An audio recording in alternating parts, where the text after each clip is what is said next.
I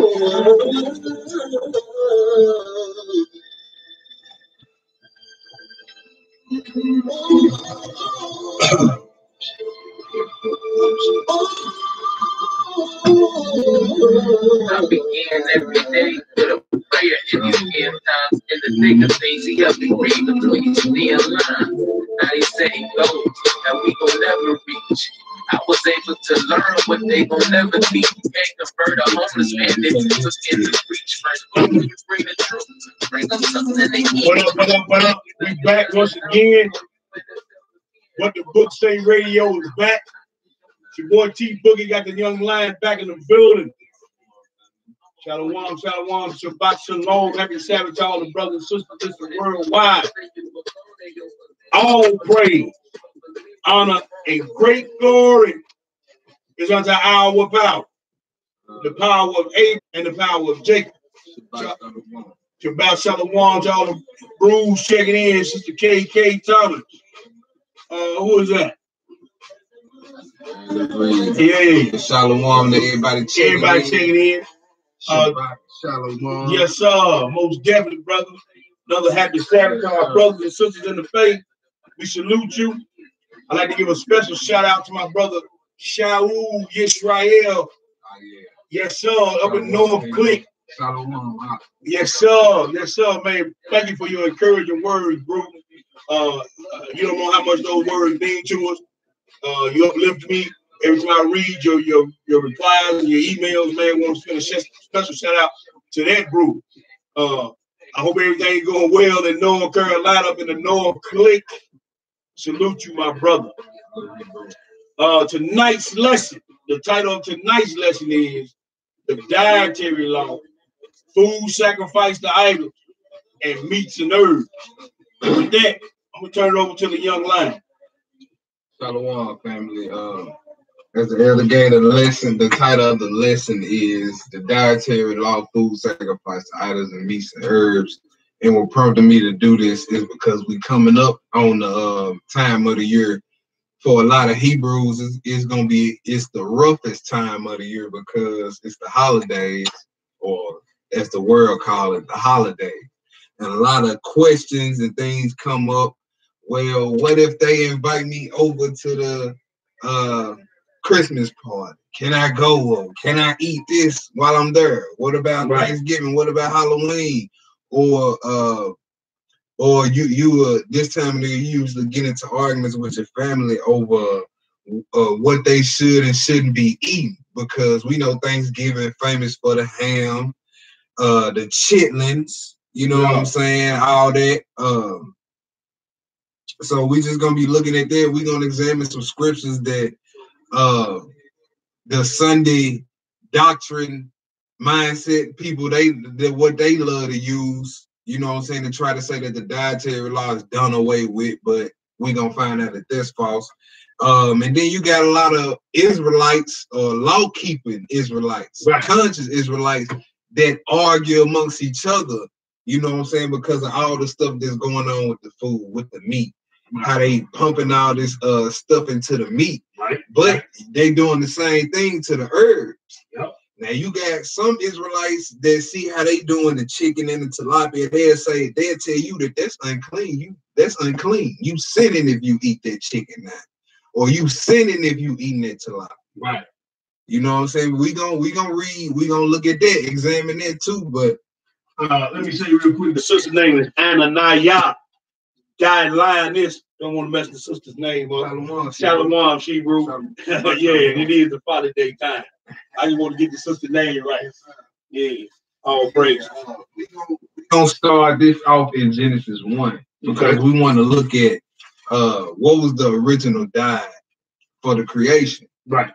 You know what I'm saying? We're going to see that it was never a time in creation where the Most High allowed everything under the sun to be eaten for food. There was never a time, even before meat was even on the table for man. Right. It was still, he still set limitations. He told you what you could eat, and what he told you what was meat for you and what wasn't. Right. So that's what we about to get into right here. And in Genesis chapter 1, you can read verse 29 through 31. All right.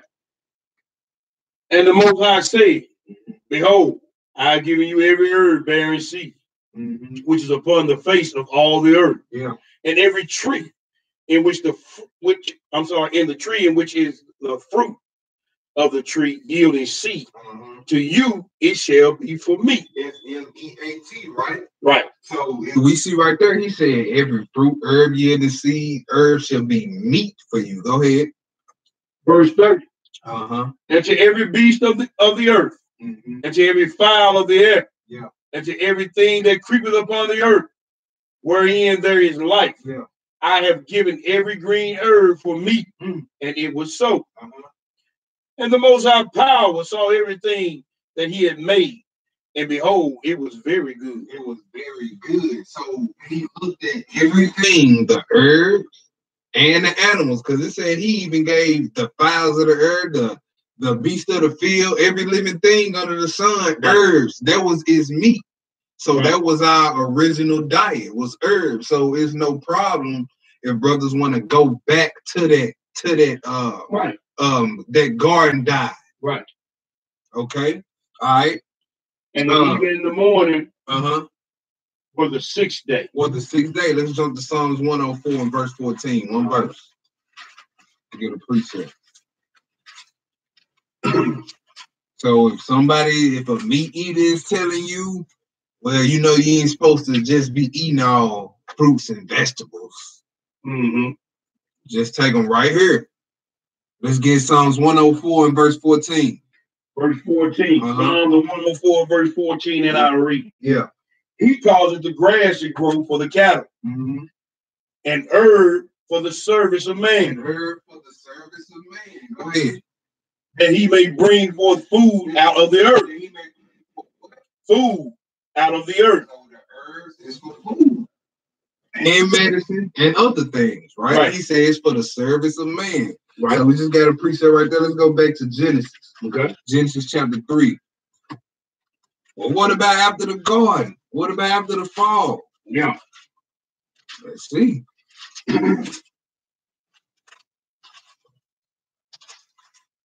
Genesis chapter 3, and you can pick it up at verse 17 through 20.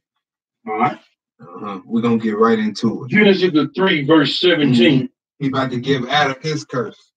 Go ahead. And unto Adam he said, because thou hast hearkened unto the voice of thy wife, and hast eaten of the tree of which I commanded thee, saying, thou shalt not eat of it, cursed is the ground for thy sake. In sorrow shalt thou eat of it all the days of thy life. Thorns and thistles, all shall it bring forth to thee, and thou shalt eat the herb of the field. Thou shalt do what? Thou shalt eat the herb of the field. So even after this fall in the garden, herbs. We was only eating herbs still. So when did meat come in? We're going to find out. Keep reading. In the sweat of thy face shalt thou eat bread, till thou return unto the ground. For out of it thou was taken, for dust thou art, and unto dust thou shalt return. That's right. And to Adam, Adam called his wife named Eve, because she was the mother of all living. All right, let's go to Genesis 9. It's for a lot of people, I know this is, simple lesson, but hey, some people might have questions over some of these things that we're gonna read tonight. You know what I'm saying? But the scripts say always desire the sincere milk. That's it, bro. We teach the whole book, all of it. That's right. So Genesis 9, that meat about to finally be bought in. All right. Now we gonna examine and see, was all meat bought in? Was all meat bought in to be considered food, I should say. All right, this is the first time meat was brought in or mentioned to creation as food. We're going to see was all meat for food. Right. 1 through 5. All right. Genesis 9, verses 1 through 5, and I read. And the Most High blessed Noah and his son, and said unto them, be fruitful and multiply, and replenish the earth. Right. And the fear of you and the dread of you shall be upon every beast of the earth, and upon every fowl of the air, upon all that moves upon the earth, and upon all the fishes of the sea. Yeah. into your hands are they delivered. Every morning, every moving thing that liveth shall be for meat for you. See, brother, every moving thing. Mm-hmm. Somebody take you right there and see. He told Noah, every moving thing that liveth shall be meat for you. Mm-hmm. Keep reading though. Be meat for you, even as the green herb have I given you all things. So now we see it's allowable. And herbs is still on the table. He still had made herbs unlawful. Right. All right. So now let's flip back. Let's flip back 2 chapters. Okay. Because somebody take you right there in one line, you would say, see, he said every living thing is meat for you. But Noah already knew this was under the premise of everything that the Most High had deemed clean. That's right, bro. That's right. And this is the proof right here, Genesis chapter 7, verses 1 through 3. Go ahead. And the Lord said unto Noah, come thou and all thy house into the ark. Yeah. For thee have I seen righteous before me in this generation. Yeah. Of every clean beast. Of every what? Of every clean beast thou shalt take to thee by 7, the male and his female, and of the beasts that are not clean by 2, the male and his female. Right. Of fowls also of the air by 7, the male and the female, to keep seed alive upon the face of all the earth. Yeah. For yet 7 days, and I will cause it to rain upon the earth 40 days. Yeah, that was it. Okay. That's all you want. I'm sorry. Okay. All right. So now we see he brought meat in, but he still makes a distinction between what meats man can eat and what meats he can't eat. All right.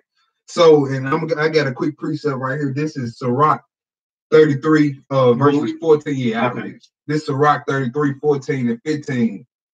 Just showing you how you could never have clean without the unclean, or you can't have one without the other, because all the Most High's works are in pairs and they are opposite of another. That's how it works. And this is Sirach 33, 14 and 15. This is what this is going into. Good is set against evil, and life against death. So is the godly against the sinner, and the sinner against the godly. So look upon all the works of the Most High, and there are 2 and 2, one against another. So there can't be a unclean without the clean. Right. It could never be that.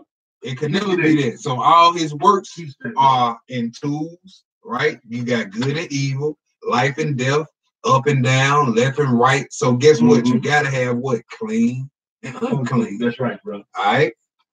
So now, so far we got the first diet of creation was what? Herbs only. And then with Noah, after the flood, he brought in meats, and he already had clean and unclean meats. And then think about this.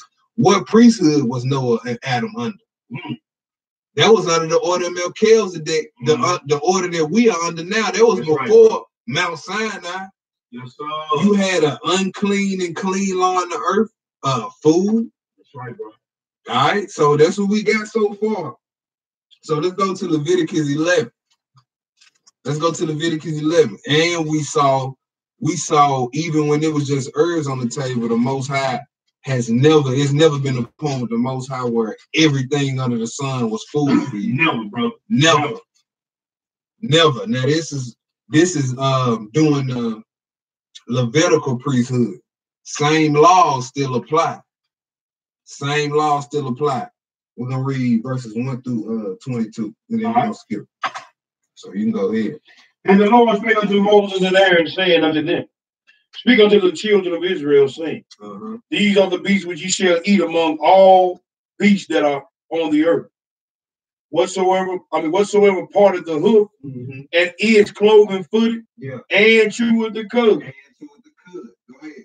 Among the beasts that shall ye eat. And when they say cheweth the cud, these animals usually don't have what you call them, the upper teeth, I should say. So they swallow their food and they spit it back up to break it back down. So if it don't have the split hoof and it don't do that, chew, or what the script called chew the cud, it's not food for you. Right. Go ahead. Verse 4. Nevertheless, these shall ye not eat of them that chew the cud, or of them that divide the hoof, as the camel, because he cheweth the cud, but divided not the hoof. He is unclean unto you. The coney, because he cheweth the cud, but divided not the hoof. He is unclean unto you. The hare, because he cheweth the cud, but divided not the hoof.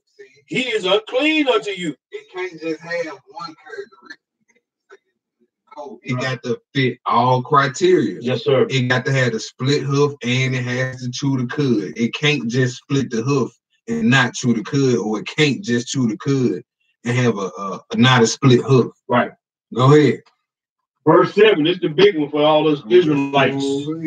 And the swine. And the what? And the swine. And the swine. What is the swine? Pig meat. That's the pig. That's off limits. Everything that the Most High said was off limits for us. It's a delicatessen in the black community. Yes, sir. Everything on the shrimp. We're gonna read about the catfish. You know what I'm saying? We're gonna read an article about the pig here in a minute. After we get a couple of more of these. Go ahead. And the swine, though he divided the hoof and be cloven footed, yet he cheweth not the cud.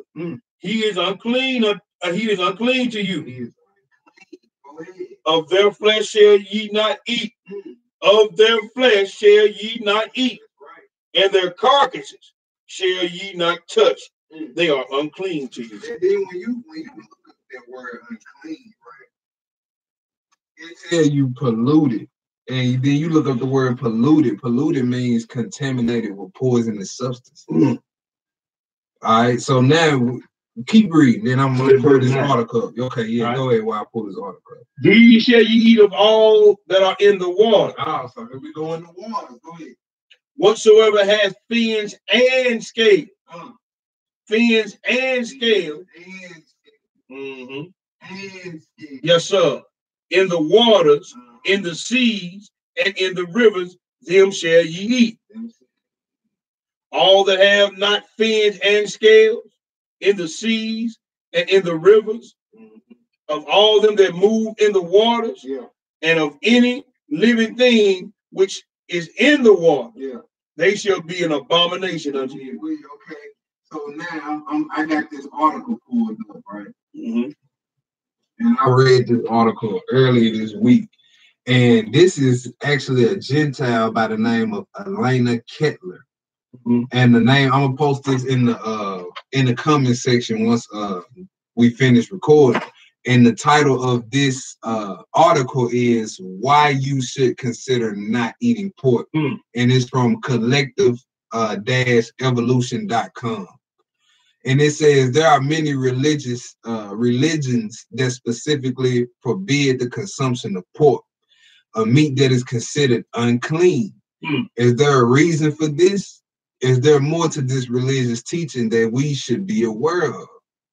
Science now suggests that there are some very practical reasons why people are wise to avoid pork.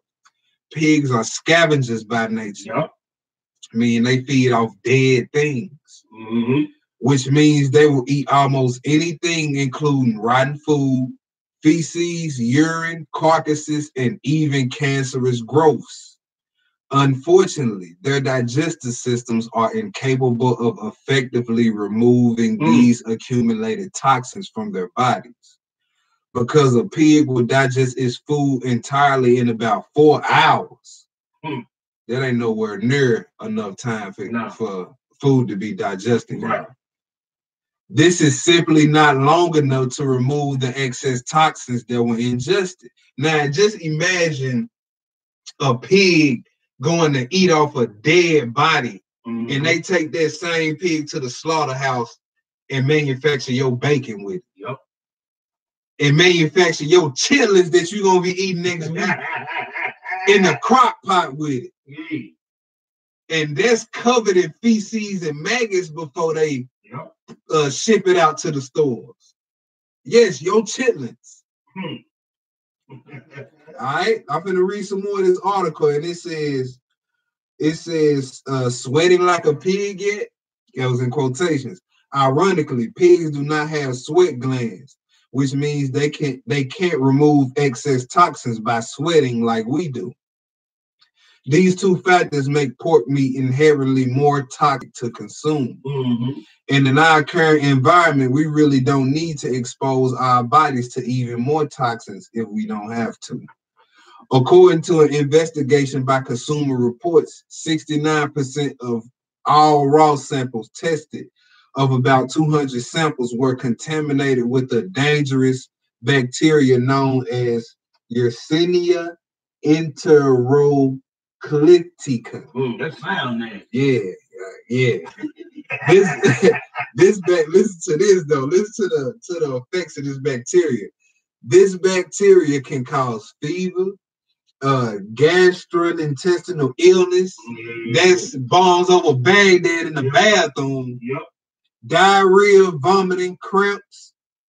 Ground pork was more likely to be contaminated than pork chops, and also tested positive for other contaminants. All your sausage is ground up. Yeah, that's eating the pork chop. Yeah, like your morning sausage, pork sausage, your bratwurst. Yeah, you know what I'm saying? All this, y'all need to cut that out. Look, y'all want diarrhea, vomiting, and cramps, huh?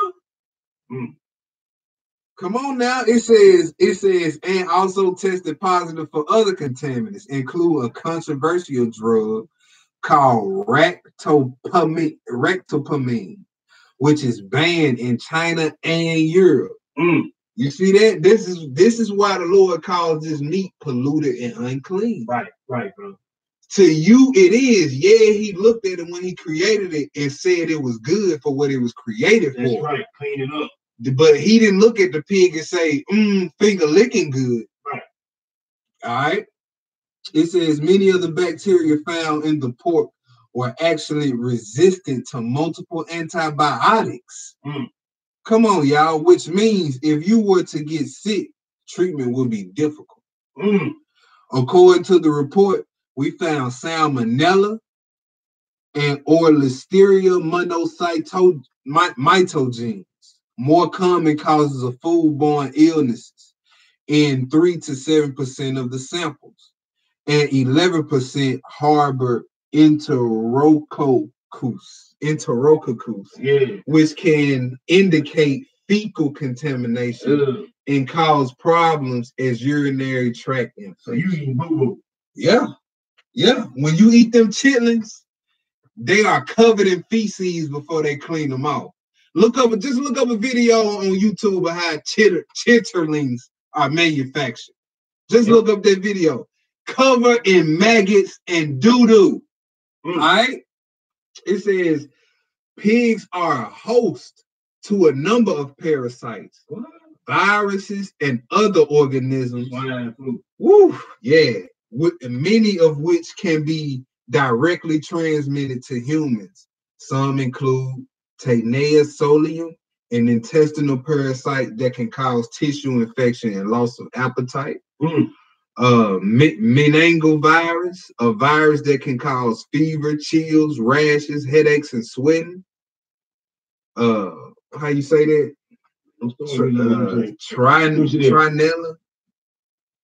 Tricinella. It's a parasitic roundworm that can cause edema, myalgia, fever, and malalice. I don't know what that is. What that say? Yeah, malalice. Edemia. Hepatitis E. I thought they stopped at what? At C. It says hepatitis E. Yeah, you know that's crazy. Yeah, a viral inflammation that can cause fatigue, nausea, jaundice. More severe cases can lead to liver fibrosis and cirrhosis. The study does indicate that if you cook pork properly, you can reduce the risk of these parasites affecting you, but still the Most High said it's unlawful. It don't matter how good you cook it, it's still unclean. That's it, bro. but there is no guaranteed temperature for safety when it comes to pork. Now, see, you can't read that about chicken. Nope. You can't read that about beef, about all these, about it being a host for all these parasites and viruses. It says I think that was it on that. Yeah, that was it on that. And then look, and then if you simply YouTube videos of people pouring Coca-Cola in raw pork, maggots emerge out of the raw meat. And actually, maggots will emerge out of the raw meat. You can't do that with beef. You can't do that with chicken or turkey. Why only with pork? And we love the pork, and we don't give a damn that we love it. No. Like one day I was on a plantation, they had pizza. I said, I'm gonna give me a slice of this cheese. I'm straight on that pepperoni. That meat lovers, they shit, get the meat. I eat it. I'm like, man, look at this. Oblivious to everything going on. Yeah, we ain't supposed to be like that. Like, and then what's crazy is this voting thing just passed, right?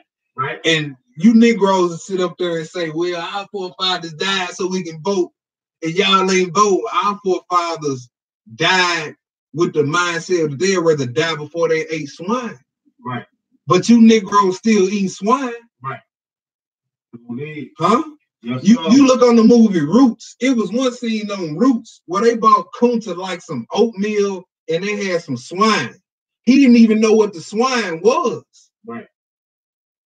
That wasn't in our diet. That wasn't food for us. No.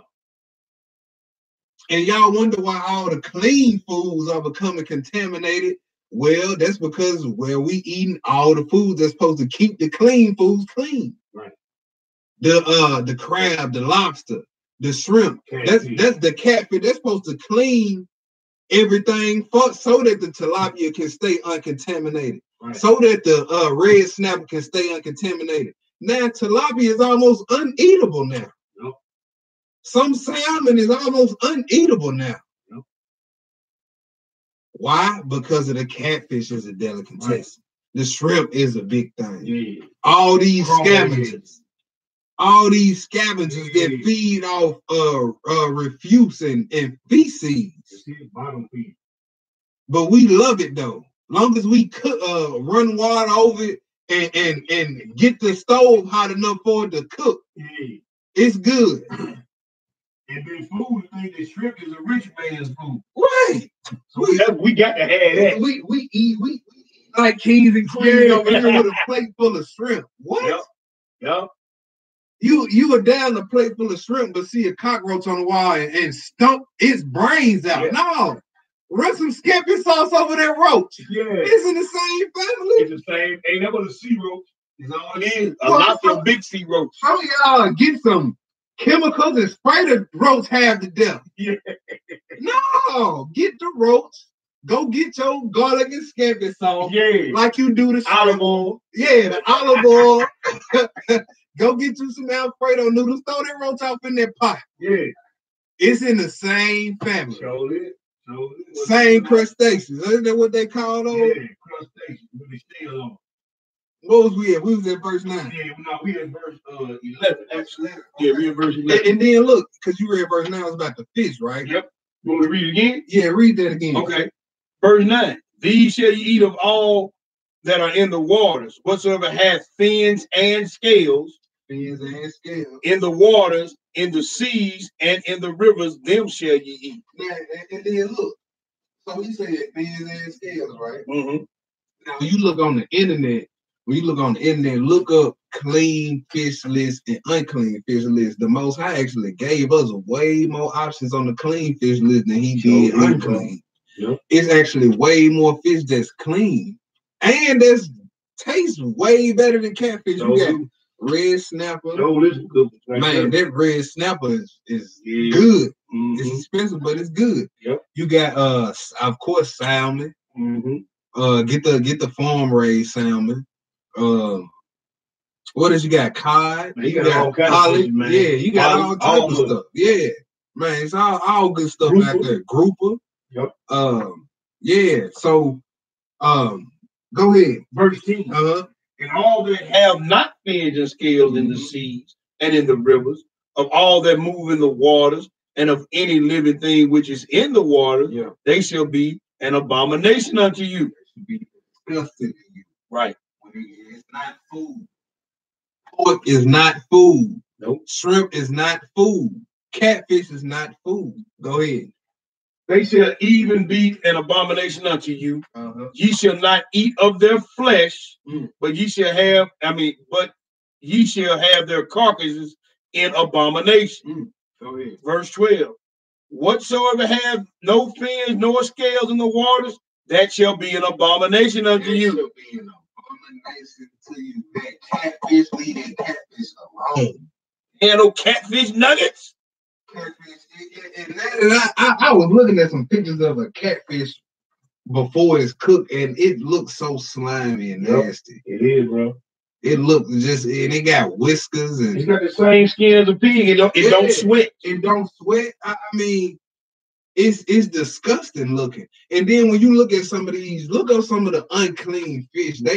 Some of their names are even connected. Like you got a fish called the rat fish because it has a tail of a rat, but it's actually a fish. But it's an unclean fish. It don't have fins or scales. But look at the name that it has. It's attached to a rodent that's unclean, a rat fish. Now, who in the world would eat that? Would you eat a blowfish? Who eating blowfish? Nobody. Well, they eat it. Right. Go ahead. Verse 12. I'm sorry. Verse 13. Yeah. And these are they which ye shall have in abomination among the fowl. They shall not be eaten. They are an abomination. Yeah. The eagle, the osprey, the ostrich, and the osprey, and the vulture, and the kite. These are ravenous birds. Yeah. These birds are prey. Like they feed off dead carcasses. So you don't want to eat these birds. Don't eat no eagle, no vulture. Go ahead. After his kind. Every raven after his kind. Yeah. The owl and the nighthawk and the cuckoo and the hawk after his kind. Yeah. The little owl and the cormorant and the great owl. And the swan and the pelican and the gier eagle and the stork and the heron after her kind and the lapwing and the bat. Over in Australia, they eat them. All fowl that creep going upon all four shall be an abomination unto you. Yeah. Yet these may ye eat of every flying creeping thing that goeth upon all four, which have legs above their feet to leap withal upon the earth. Okay, go ahead. Even these of them ye may eat. The locust. The locust is you can eat. Go ahead. After his kind. And the bald locust after his kind. Yeah, they got, man, I know some of these fish come around, they be having chocolate covered grasshopper. Yep, them. You can buy them. Yeah, you can. You can. For right now, I'm good on it. Until time comes where we got to live off this land, then I start getting down with all that. Yeah, right now, I'll pass on that. Go ahead. Make sure it's cooked right. Yeah. And the beetle after his kind, and the grasshopper after his kind. But of all other flying, creeping things which have 4 feet shall be an abomination unto you. Okay, let's skip down to 29 to 31. All right. These also shall be unclean unto you among the creeping things that creep upon the earth. Yeah. The weasel, and the mouse, and the tortoise after his kind, the ferret, and the chameleon, and the lizard, and the snail, escargot. Escargot, yeah. There you go. And the mole. These are unclean to you among all that creep. Whosoever does touch them when they be dead shall be unclean until the even. All right. For I am the Lord your God. I am the Lord your power. You shall therefore sanctify yourselves, and ye shall be holy, for I am holy. Neither shall you defile yourself with any manner of creeping thing that creepeth upon the earth. For I am the Most High God that bringeth you up out of the land of Egypt to be your power. Ye shall therefore be holy, for I am holy. Keep going. Okay. All right. This is the law of the beast, of the fowl, and of every creature that moveth in the waters, and every creature that creepeth upon the earth. And we see this before Leviticus 11, the law of the unclean and the clean beast with Noah. We saw this before Leviticus 11. So what they got on the mount and everything he gave to Moses was just a reteaching. Yes, sir. All right, of what was already in the earth. Because remember, the law of sodomy was in the earth. If not, why did Sodom and Gomorrah get spiritually That's new? it, brother. Murder, the law of murder was in the earth. Yep. The story of Cain and Abel. Yep. The law of adultery was in the earth. Abraham and his wife down in Egypt.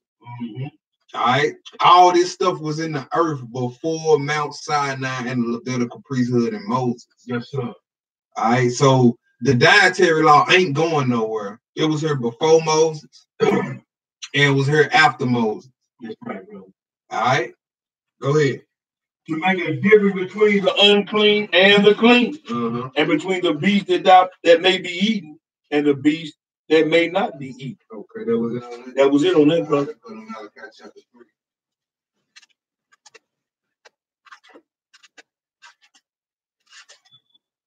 the 3rd chapter, and we can read 1 through 6. All right. Malachi 3, verse 1. Behold, I will send my message, and he shall prepare the way before me. And the Lord whom ye seek shall suddenly come to his temple. Even the messenger of the covenant. The messenger of the covenant, whom ye delight in. Behold, he shall come, saith the Lord of hosts. But to whom may abide in the day of his coming? Who shall stand when he appeareth? For he is like a refiner's fire and a fuller's soap. And he shall sit as a refiner and a purifier of silver. And he shall purify the sons of Levi and purge them as gold and silver, that they may offer unto the Most High an offering in righteousness.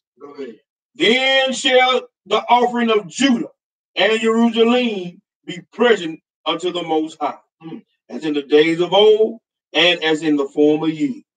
Verse 5. I will come near to you to judgment, and I will be a swift witness against the scorners and against the adulterers and against the false swearers and against those that oppress the hireling in his wages, the widow and the fatherless, and that turn aside the stranger from his right. Now look, this Old Testament, right? This is Old Testament scripture talking about what the Messiah will be doing in his second coming.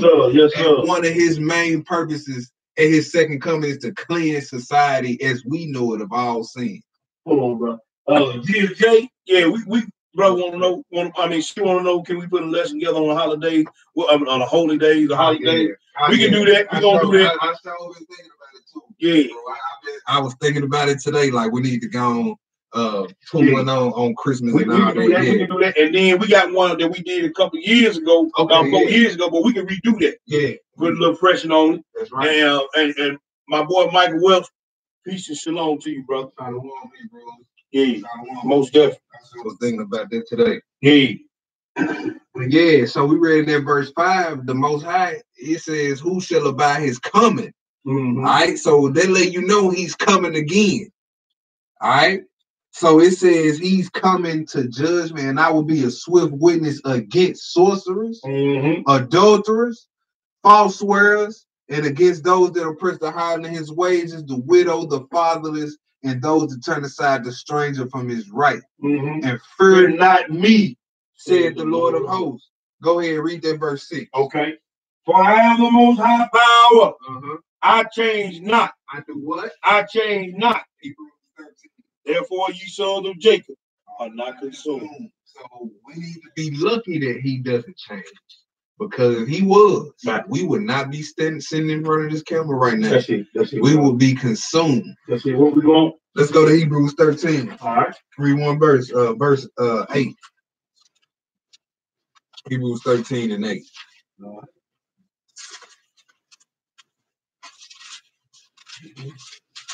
right. Hebrews 13 and 8. And we just read about a Lord that's going to be having a second coming, right? And it said he changed not. Right. So we finna read about this same Lord in this Hebrews chapter 13. Go ahead, read that verse 8. Hebrews 13 and 8. Uh-huh. Jesus Christ of Yeshua HaMashiach, the same yesterday and today and forever. So yesterday, his dietary law. Come on, bro. Come on, bro. Meats, and he had unclean meats. Yeah, you can eat the clean, don't eat the unclean. And he got herbs and meat is clean meat is still on the table. Right. So if you a vegan, you can't be walking around teaching if you eating that chicken or if you eating that lawful meat, you going off. That's off. That's wrong. Or you can't be a lawful meat eater saying if you a vegan, you going off. Right.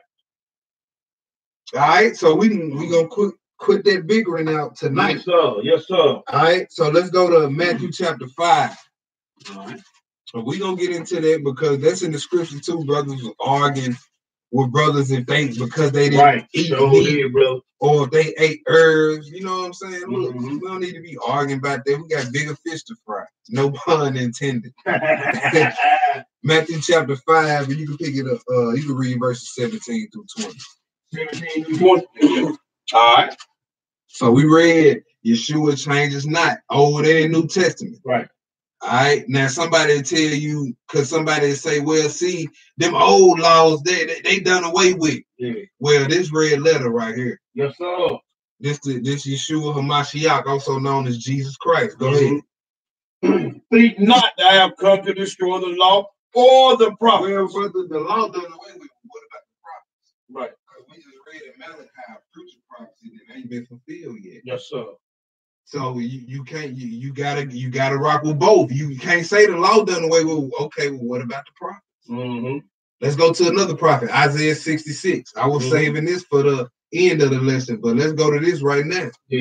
This because this is where you could take them to show them that all of the law and the prophets have not been fulfilled. That's right, brother. And if they say the law done away with, well, you say, all right, well, what about the prophets? You already know where to go. Isaiah 66, verse 15. For behold, the Lord cometh with fire, and with his chariots like a whirlwind. Now, has this happened yet? When has he ever came with fire? Yep. Right? Go ahead with chariots with a whirlwind. To render his anger with fury and his rebuke with flames of fire. For by fire and by his sword will the Most High plead with all flesh, and the slain of the Lord shall be many. They that sanctify themselves and purify themselves in the garden. So it says the slain of Yahweh shall be many. Now, let's see who's at the forefront of this slaying.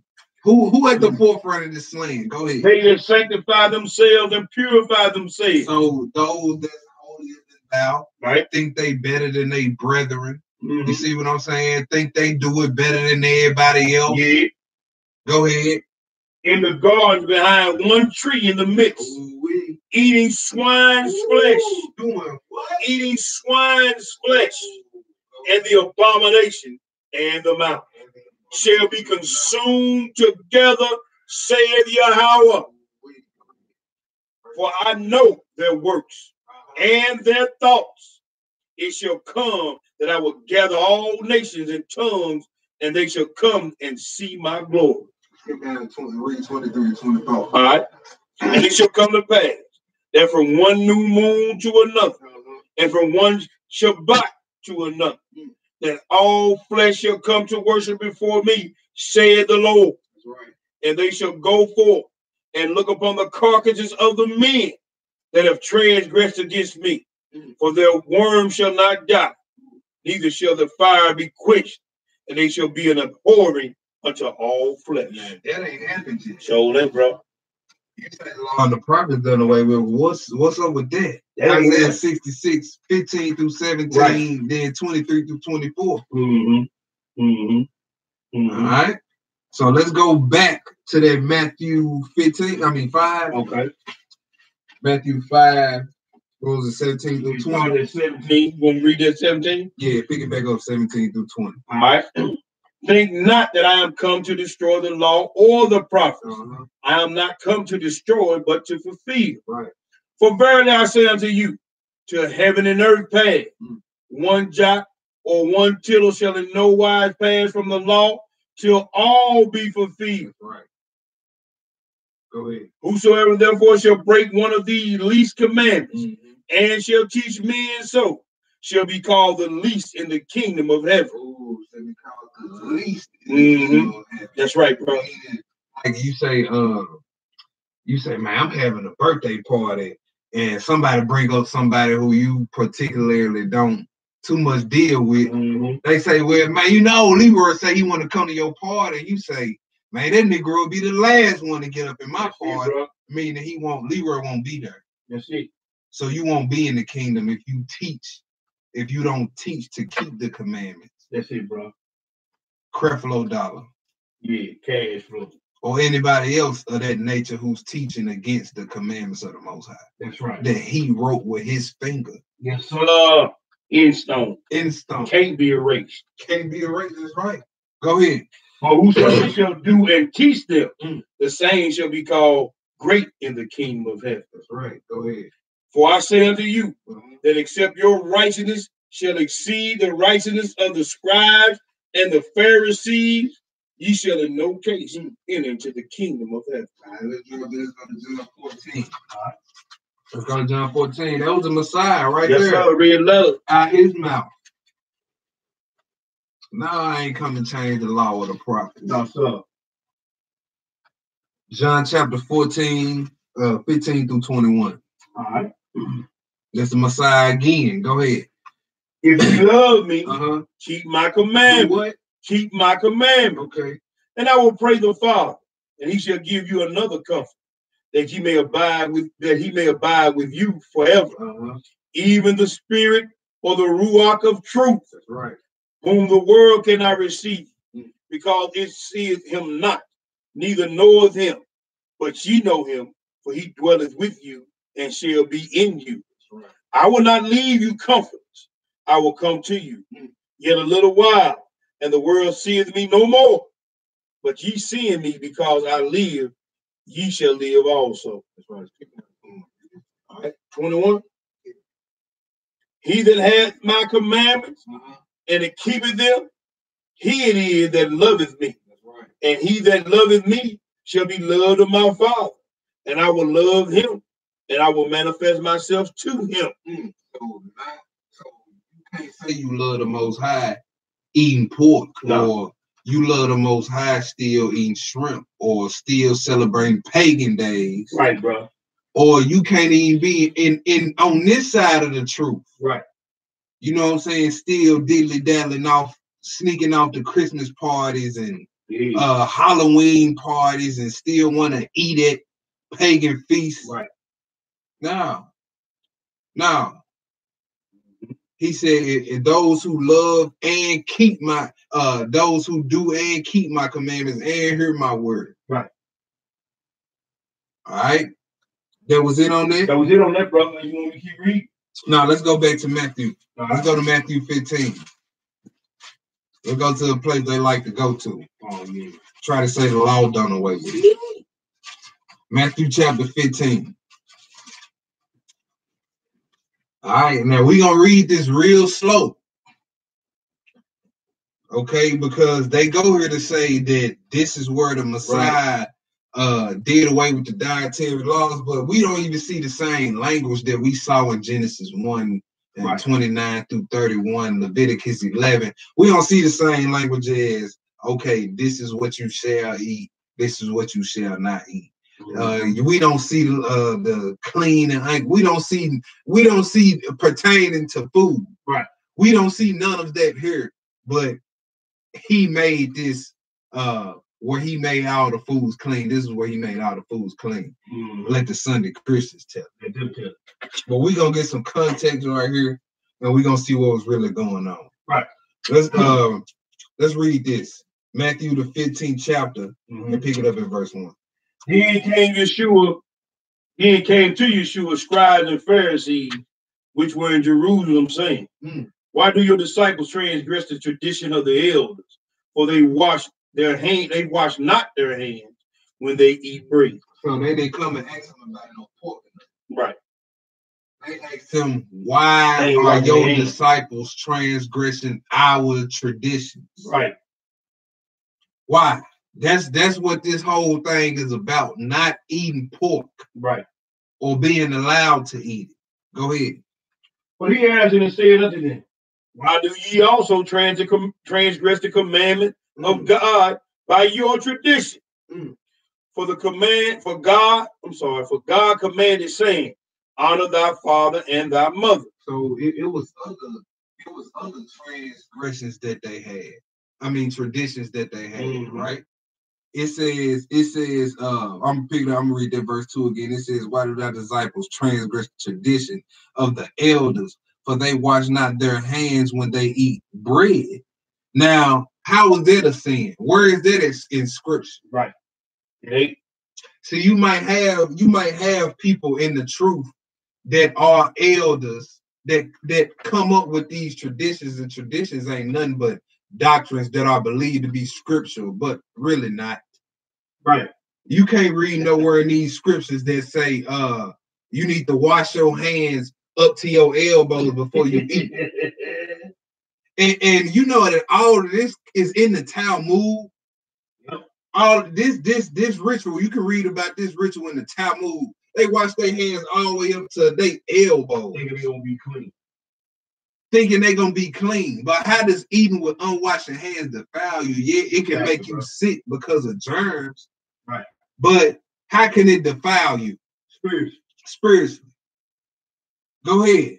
Read that verse 3 over again. All right.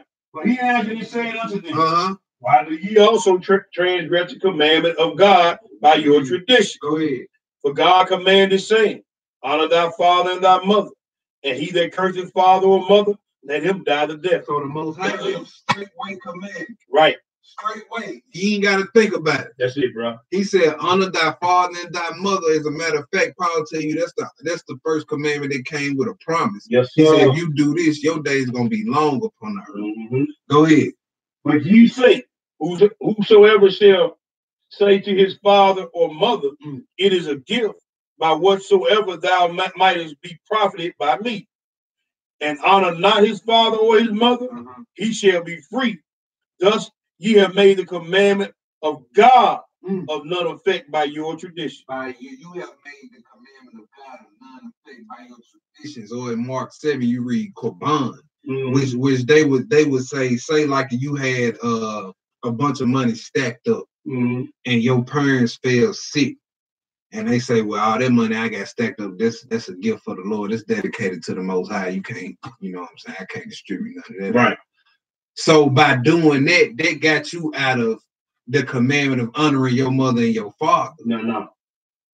He said, you transgress by doing that. Yep. By keeping that tradition of man, you transgress my commandment. That's it, bro. By keeping your camp tradition, you transgress my commandment. That's it, brother. By keeping your pagan holidays, you transgress my commandment. That's it. That's it, bro. All right? Go ahead. 7. Ye hypocrites. Where did Isaiah prophesy of you, saying, these people draw nigh to me with their mouth and honor me with their lips. Yeah. But their heart, their mind, their life is far from me. But in vain they do worship me, teaching for doctrines the commandments of men. Yeah, see what he said that too. That keep in mind that people who keep pagan holidays applies to them, but he wasn't talking to people who kept Christmas. No. He said he told Israelites, look, your worship of me is worthless. Ain't but nothing. Because you doing it out of precepts of men, what they telling you to do. Yeah. not what the scriptures say. So you coming to me thinking you worship, that's worthless to me. That's it, bro. Your worship is worthless if your fear of the Most High is taught by precepts of man. Or if your fear of man trump your fear of the Most High. Yeah, it's worthless. It's worthless at that point. Go ahead. Verse 10. Uh-huh. And he called the multitude and said unto them, hear and understand, not that which goeth into the mouth defileth the man, right, but that which cometh out of the mouth defileth.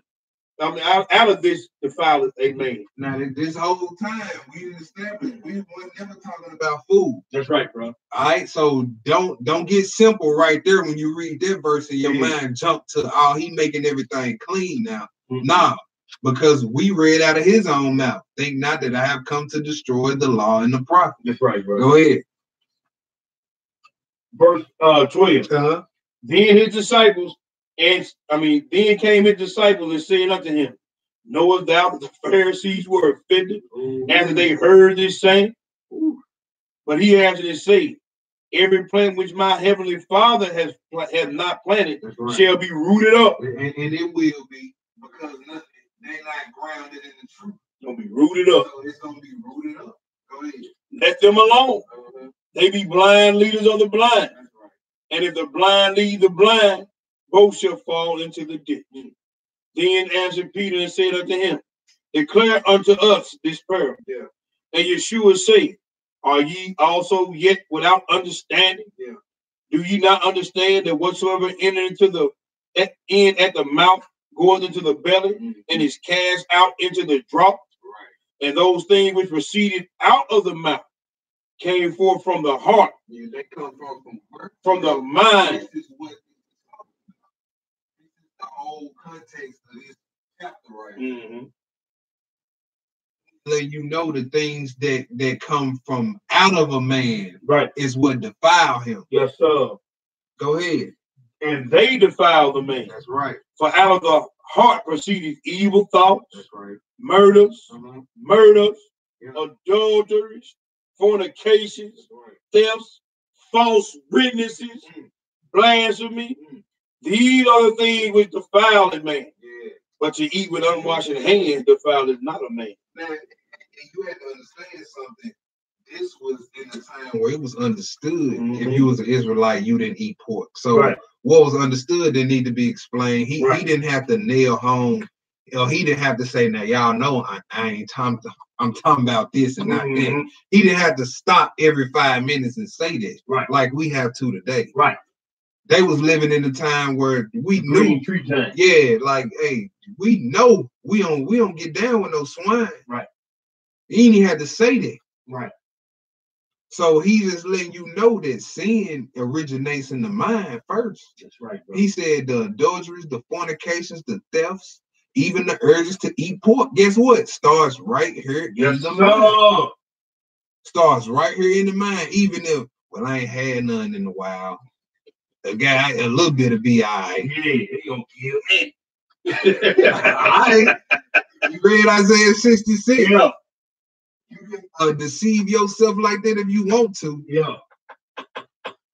That was it on that right there. Bro.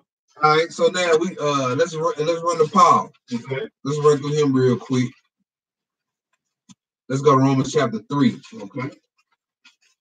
Because even after you read all we just read, even the article, you know what I'm saying, was get a sign. They gave you the scientific POV of things. Yes, sir.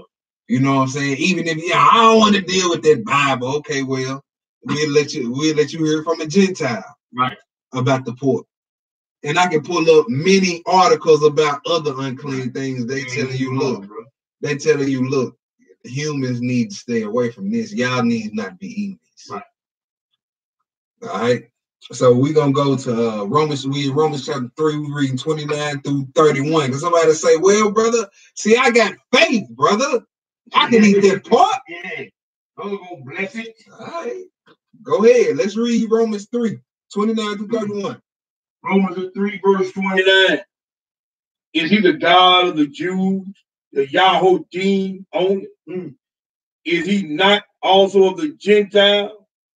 Yes, of the Gentiles also, seeing he is one power, which shall justify the circumcision by faith and the uncircumcision through faith. So both is being justified by faith. So, because they being justified, right, or made innocent by faith, do we void out the law?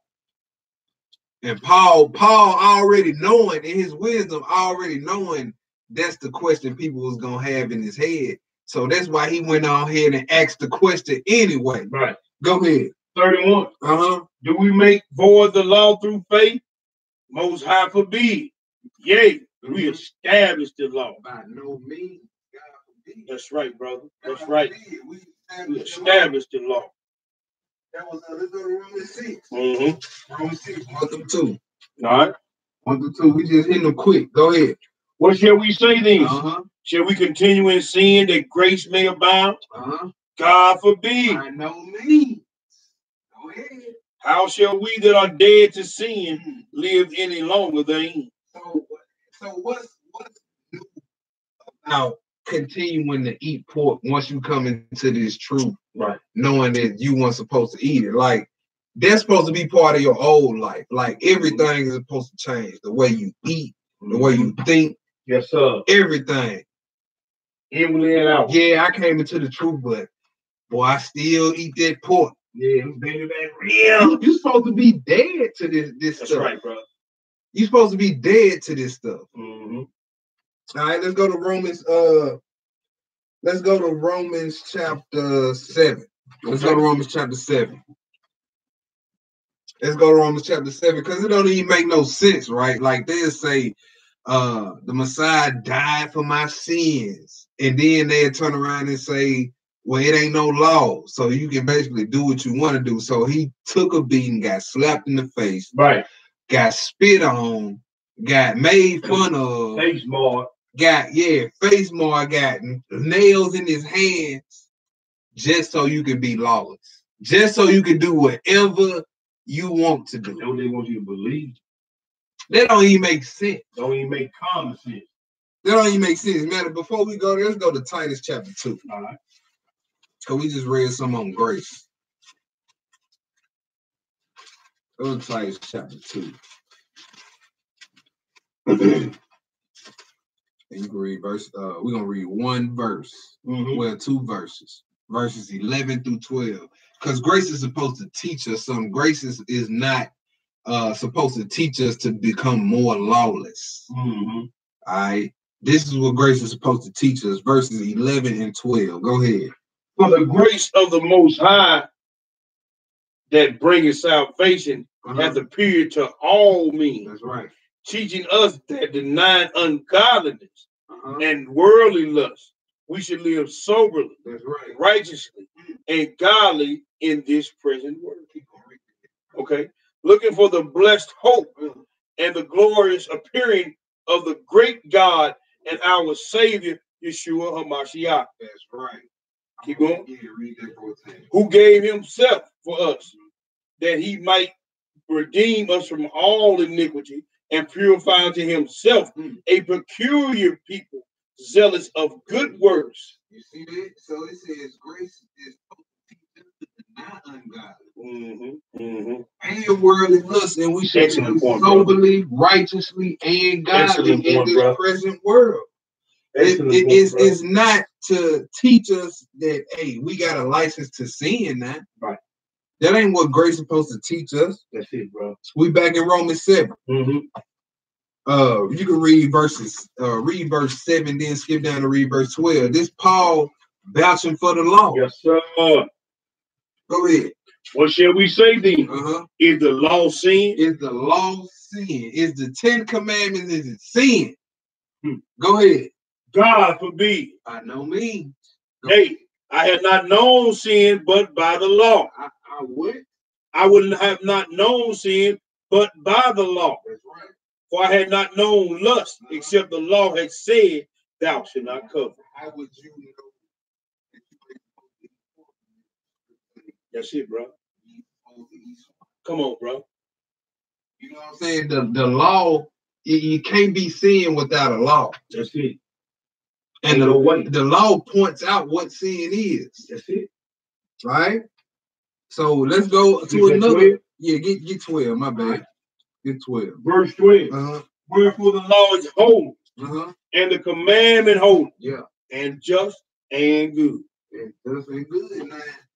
Y'all, ammo is running out here. Yeah. Y'all don't have the Messiah to lean on. Nope. And it's starting to look like y'all don't have Paul to lean on. Yeah, when they always trying to lie on. Yeah, like this the one y'all want to like to run to, but man, Paul ain't on y'all side. No. He like, man, what y'all talking about? No.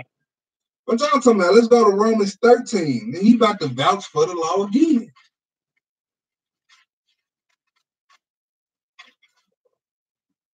(8 through 14). All right.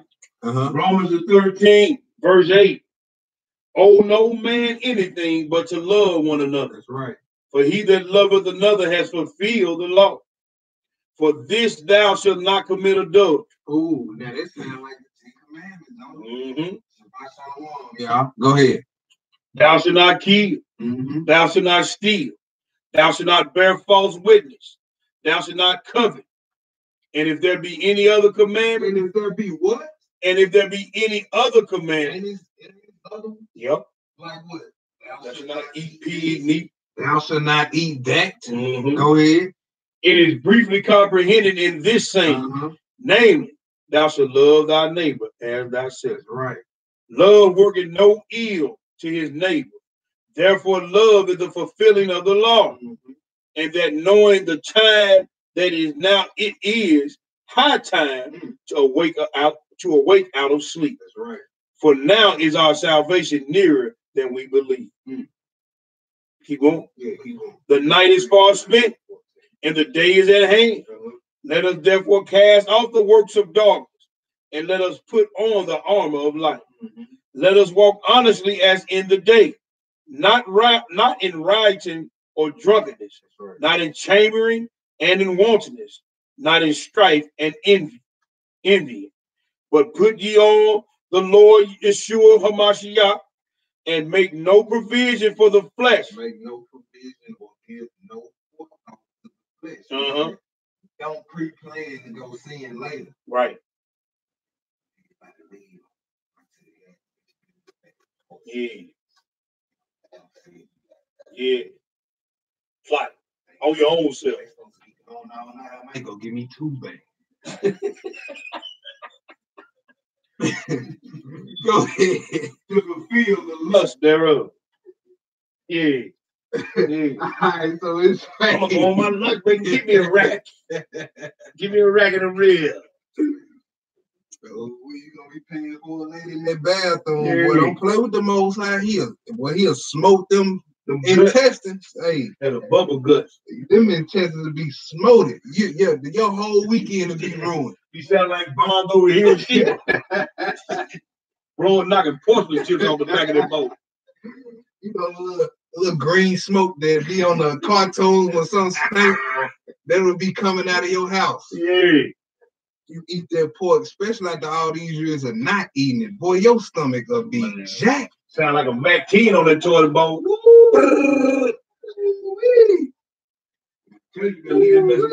Your stomach will be jacked. You better not dare play with the Most High. Play with it if you want to. Oh, Michael Wills got Michael. He got them guns on there. Sound like a Mac 10, a street sweep up in there.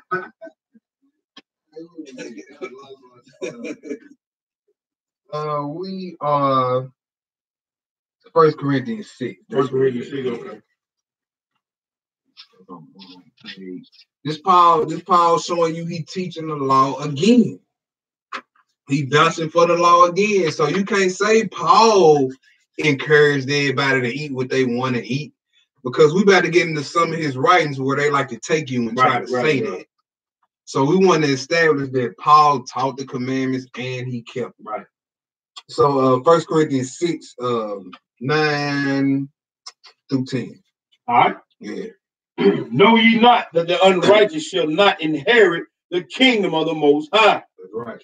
Be not deceived, neither fornicators, nor idolaters, nor what? No idolaters, no adulterers, no effeminate, nor abusers of themselves with mankind, Yeah.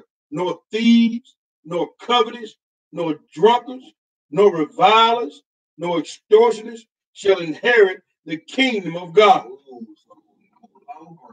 No lawbreakers. That's it, bro. So now let's go to Acts chapter 10. Go to another spot they like to go to. Arise, Peter, kill and eat. Oh, yeah, they love going there. See, brother? Now we're gonna see. Let's read it. Let's read it. Let's read it. And then we're gonna examine Peter's mindset. We're gonna examine Peter's mindset. Because and we're gonna see later on in this lesson that we're gonna see the mindset our fathers had about forbidden meats. Right. They would rather die, go to the grave before they ate it. But that is not our mindset today about pork. Nope. Like we welcome it. We grab when we go on the snow. And then look, it's the cheapest thing in there. It's the cheapest meat up there. Like, why would you want that? Why would you want that? You got your ground turkey up here, $6. Yeah. Beef up here, $7, $8. You got your pork over here, $2. They make it easy for you to see. Yeah. You got your pork over here, $2. Killing ourselves, y'all. Yep. Let's go to Acts chapter 10, pick it up in verse 1. There was a certain man in Caesarea called Cornelius, a centurion of the band called the Italian band. Right. A devout man, one that feared the Most High with all his house, which gave much alms to the people and prayed to God always. Man, it's a teaching that the Israelites teach.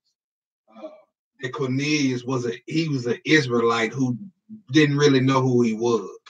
But as you keep reading, the story unfolds itself, and the truth stands out if you really read. So we got to keep reading this all the way through verse. We're gonna read this through maybe verse 36. Go ahead. All right. A devout man, one that feared the Most High with all his house, which gave much alms to the people and prayed to the Most High always. He saw a vision evidently about the 9th hour of the day. Yeah. An angel of God coming in to him and saying unto Cornelius, he went. Did I skip something? No. And he went and looked on him. And he was afraid and said, what is it, Lord? Yeah. And he said unto him, thy prayers and thine alms are come up for a memorial before God. That's right. And now send men to Joppa and call for one Simon whose surname is Peter. Now, if he was an Israelite who didn't know who he was, right? Why is the angel coming to him telling him to go to another Israelite? Right. Don't make no sense. That don't make no sense. That don't make no sense. Go ahead. Verse 6. He lodged with one Simon, a tanner, whose house is by the seaside. Right. He shall tell thee what thou oughtest to do.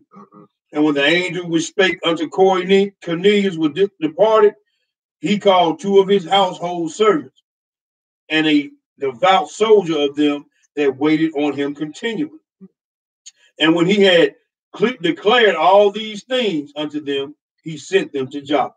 On the morrow, as they went on their journey and drew nigh to the city, Peter went up upon the housetop to pray about the 6th hour. And he became very hungry, and he would have eaten. But while they made ready, he fell into a trance. Okay. And he saw heaven open, and certain vessels descending unto him, as it had been a great sheet knit at the 4 corners, and let down to the earth, wherein were all manner of 4-footed beasts of the earth, and wild beasts, and creeping things, and fowls of the air. And there came a voice saying, came a voice to him, rise, Peter, kill and eat.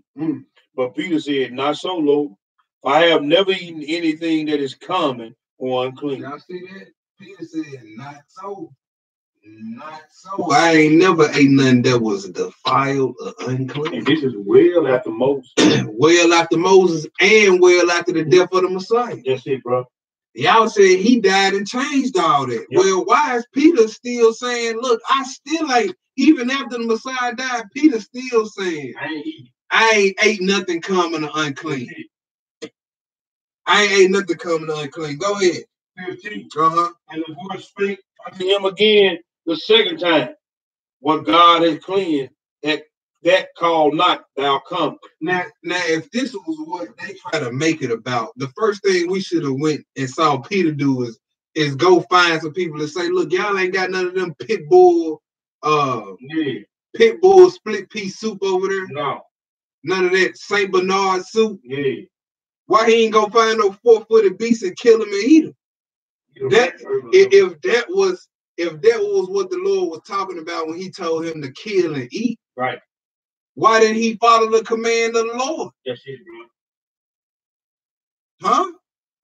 Go ahead. 16. This was done thrice, and the vessel was received up again into heaven. Go ahead. Now, while Peter doubted in himself what this vision which he had seen should mean, behold, the men which were sent to him from Cornelius had made inquiry of Simon's house and stood before the gate. Yeah. And called and asked whether Simon, which was surnamed Peter, were lodged there.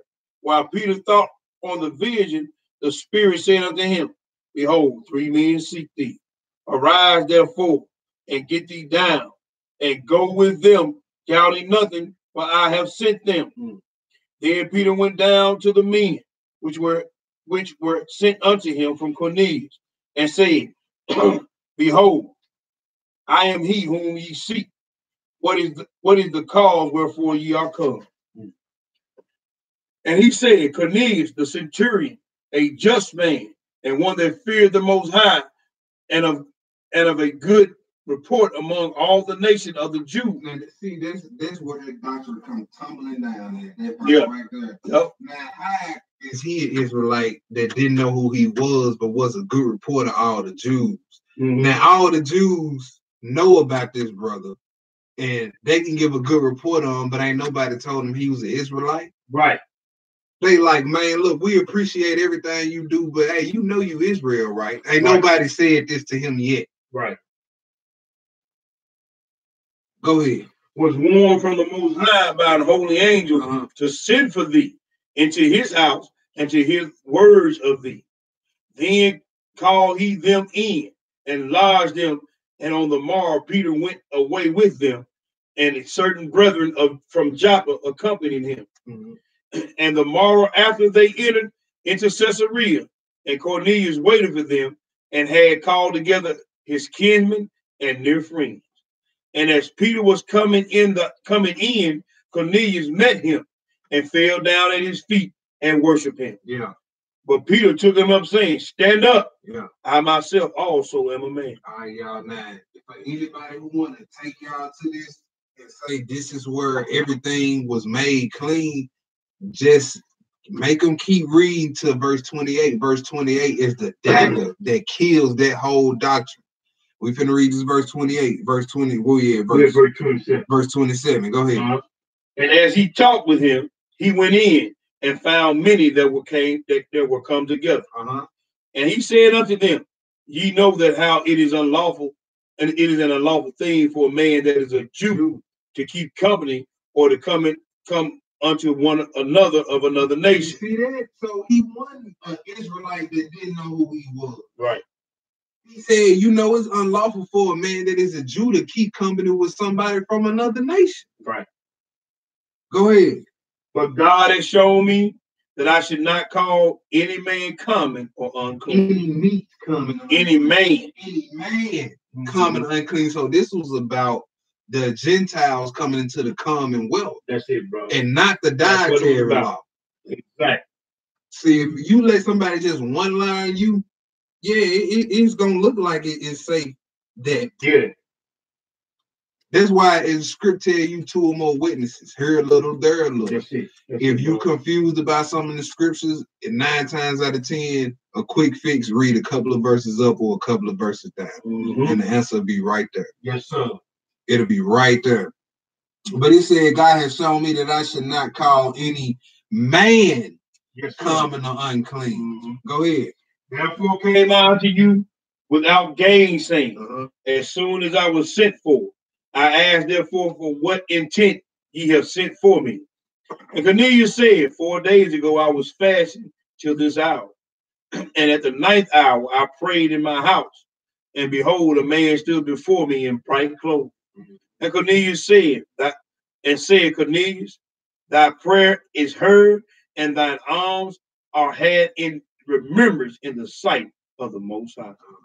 Send therefore to Joppa and call hither Simon, whose surname is Peter. He is lodged in the house with one Simon a tanner by the seaside, who when he cometh shall speak unto thee. Immediately, therefore, I sent to thee, and thou hast well done that thou art come. Now, therefore, are we all here present before the Most High to hear all things that are commanded thee of God. Then Peter opened his mouth and said, of a truth, I perceive that God is no respecter of persons. Most High didn't open Peter's understanding clearly. Right. What the vision is. That's it, bro. And he ain't revealed to him nothing about you can go eat pork, man. No, sure ain't. Go ahead. 35. But in every nation he that feareth him, and worketh righteousness is accepted with him. That don't sit well with a lot of Israelites. No. But guess what? That sounds like a personal problem. It is what it is. It is what it is. Look, if you be so blessed to make it into the kingdom, if you believe that only Israel can get the kingdom, who gonna be your servants when you get there? If I get there, I'm not serving you Negroes in the kingdom. No. All this back-breaking work that we had to do down here, I'm not serving you Negroes. Okay. I'm not bringing you no lemonade, Mike. I ain't bringing your lemonade out. Yeah. I'm sorry. Yeah. Sister G and J, I can't bring you your Kool-Aid. No, ain't gonna bring. I can't do it. Look, we got to have some time. It is what it is, y'all. Right. We're not gonna be. We're gonna be ruling righteously over the Gentile nations in the kingdom. That's it, bro. And let me say it back up in that verse 27, man. Yeah. I mean 26. When the brother 25, 26, when the brother bowed down to him, they brought to mind. You got some of these Israelite camps on Facebook and YouTube, got these Gentiles kissing their boots and all that. Man, kill that. Yeah. Kill that. You ain't got the pedigree Peter got. He was left the keys to the king, and he told the Gentile to get up, man. Yeah, he said, I'm a man. Yeah. But you know what? That's a prevalent point because it was an article that came out this week in the Daily Mail trying to paint Hebrew Israelites. Oh, yeah, bro. Did you see it? Was on the news too. Yeah, because they were protesting. They were at the Capitol. Yeah, I saw that. Yeah, they trying to clump all us into one. Yeah. So we that's a good point right there. Yeah. That's a good point to say. Brother,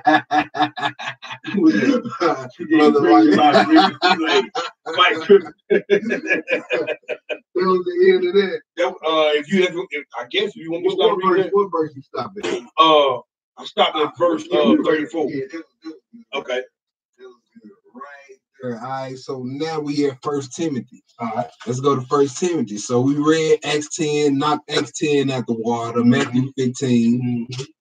Now we at 1 Timothy chapter 4. More of Paul's writings. Like Paul killing all that mess, huh? Y'all that brother bad name, bad rep. Trying to have Paul on y'all side, but Paul ain't claiming y'all. He ain't claiming y'all doctrine. Definitely not. So hey, what's going on? What's going on? I almost said First Paul. 1 Timothy chapter 4. All right. And we're gonna read verses 1 through 5. All right. Now the Spirit speaketh expression that in the latter time some shall depart from the faith, giving heed to seducing spirits and doctrines of devil. Oh, now in the latter days, they're going to be departing from the faith, right? Yep. And doing what? Giving heed to seducing spirits. Seducing spirits. Mm. Seducing spirits to do anything. Teach this. Go over here, do this. Yeah. Teach this right That's here. it, bro. That's what we doing. Act like this towards them. Which you see that? Giving heed to seducing spirits and doctrines of devils. Mm. Devil doctrine. You can eat anything you want. Just pray over it. Just pray over it. Devil doctrine. Lord gonna bless it. Or we can read a devil doctrine forbidding to marry and not eating meats. Mm-hmm. That's a devil doctrine. Yep. Go ahead. Verse 2. Speaking lies and hypocrisy, having their conscience seared with an hot iron, forbidden to marry, and commanded to abstain from meats. What religion is that? That sounds like Catholicism. Catholicism. You know, butt-top purpose. Yeah. They forbid meats. Yeah. Even the ones the Most High and sanctified, the clean meat. But this where people love to run. They love to run her to Paul, right? But we finna read some important language that fly past everybody here. They don't never pay attention to. Read that verse. 3 again. Start at the top of that. Forbidden to marry and commanded to abstain from meats, which God has created to be received with thanksgiving of them which believe and know the truth. That's the key to that verse right there.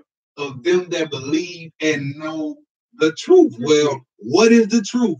Psalms 119, verse 142. Let's go.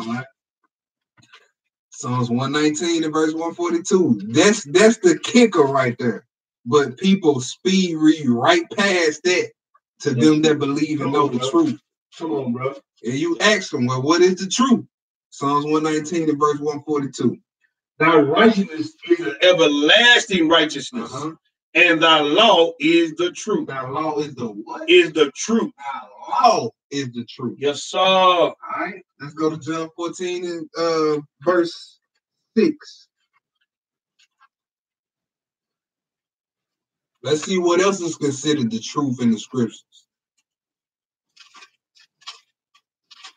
John 14 and verse 6. Go ahead. Yeshua said unto him, I am the way, the truth, and the life. Yeah. No man cometh unto the Father but by me. So to those that believe and know the law, to those that believe and know Yeshua HaMashiach. Yes, sir. All right. Let's go back to that 1 Timothy. Go back to 1 Timothy? Yeah, 1 Timothy 4. It says, God have created to be received with thanksgiving of them which believe and know the truth. Now let's keep reading. Right. Read that verse 4. But every creature of God is good. Is what? Is good. It's finger licking good. No, it's good. It's good. Go ahead. And nothing to be refused if it be received with thanksgiving. Keep reading this verse 5. Go ahead. For it is sanctified by the word of the Most High, and prayer. What meats were created that were to be received with thanksgiving and not to be refused, that was sanctified by the word of the Most High? Clean beast. The clean beast, Leviticus 11, y'all. That's it, bro. And we've been reading that he didn't come to do away with the law. We read in Paul, do we make void the law through faith? Do we make void the law through grace? He said, God forbid to both of them. Right. He told you that certain lawbreakers won't get into the kingdom. We read a future prophecy that ain't been fulfilled yet. And the Most High gonna come and act as a judge upon all the unlawful. Then Isaiah 66, those eat swine flesh gonna be consumed. You're gonna be able to go over and see their carcasses who transgress the commandments of the Most High.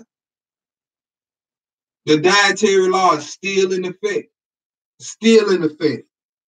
That was 1 Tim, right? Yeah. Let's go to Romans 14. Oh, I wanted to, hey, sister, what's up? All y'all family members, y'all got family members and stuff, y'all want to hear these lessons?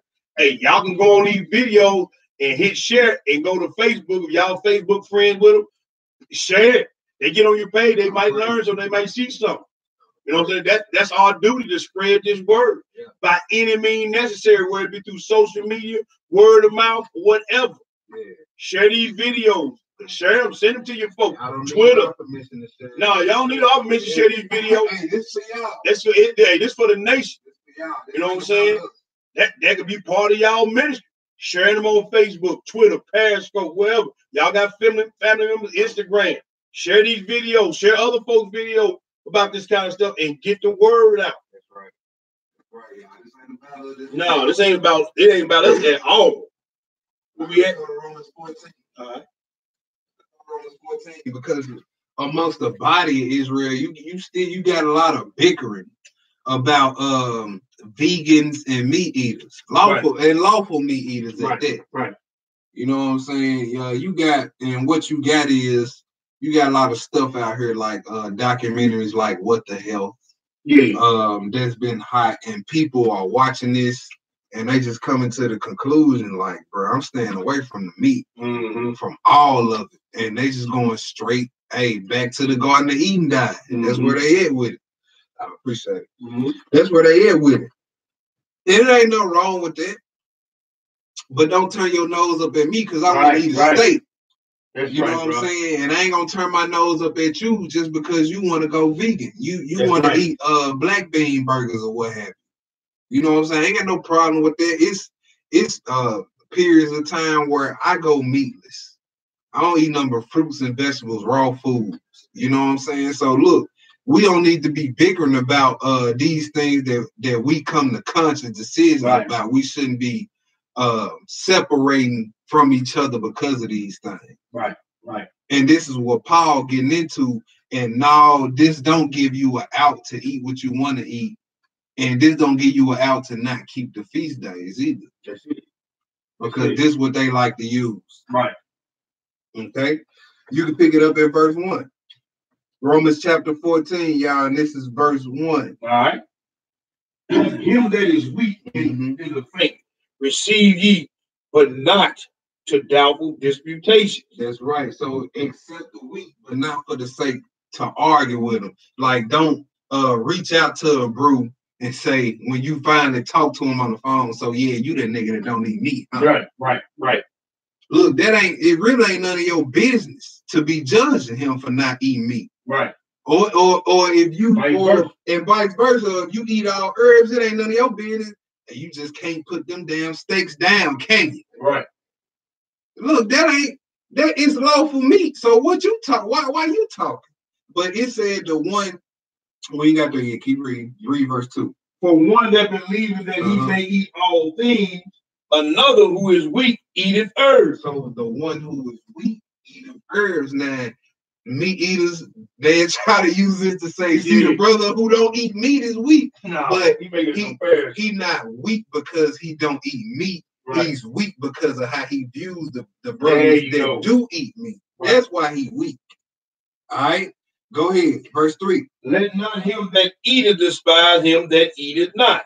And let not him which eateth not judge him that eateth. That's right. For God has received him. You see, God has received the vegan and the lawful meat eater. That's it, bro. So what you judging him for? What you judging him for? Go ahead. Who art thou that judges another man's servant? That's not your servant. Right. Your brother's not your servant. That's it. Go ahead. To his own master he standeth or falleth. Right. Yea, he shall be holding up, for God is able to make him stand. Right. God is able to make him stand, whether he's vegan or whether he's a lawful meat eater. The Most High is able to make him stand. That's right. Not you. That's right. Not you. What you arguing or what you separating yourself from that brother for? Right. If the Most High ain't gonna judge him because he ate a steak. He told him he could eat a steak. That's it. What you getting mad at it for? Right. The Most High not gonna judge him because he choose to eat lettuce and tomatoes all day.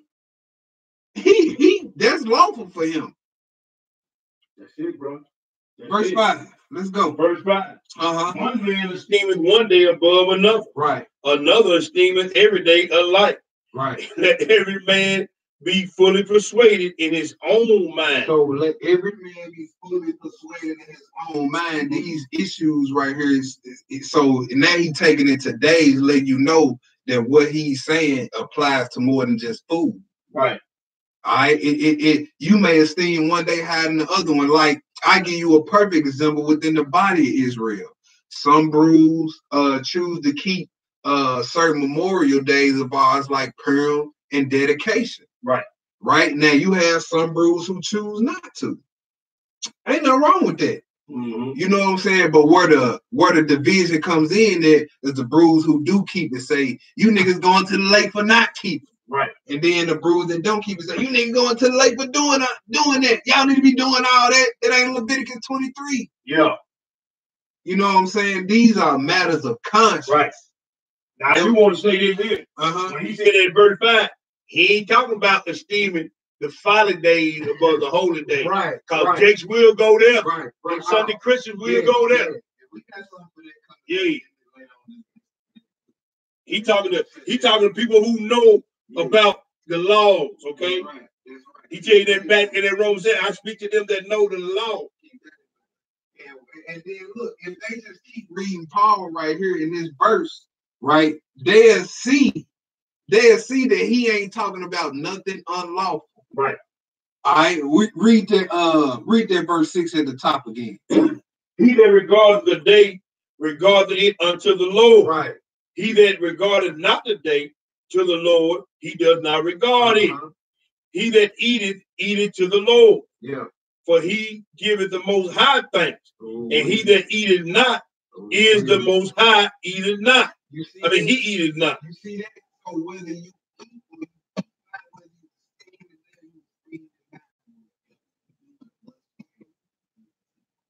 that's it, bro. So we ain't talking about keeping Christmas. It's stealing Christmas over the holy day. Because he telling Jeremiah 10 not to do it. Yeah, and then right here it say you gotta be able to do it unto the Lord. The Lord don't reverence Christmas. Nope. You can't do that unto him and it be accepted. No. You can't pray over a pork chop sandwich and it be accepted. He said you gotta be able to do it unto the Lord. That's right. Read all of Paul, not some of them. Yeah. Go ahead. And giveth God thanks. Verse 7. For none of us liveth unto himself, and no man died unto himself. For whether we live unto the Most High.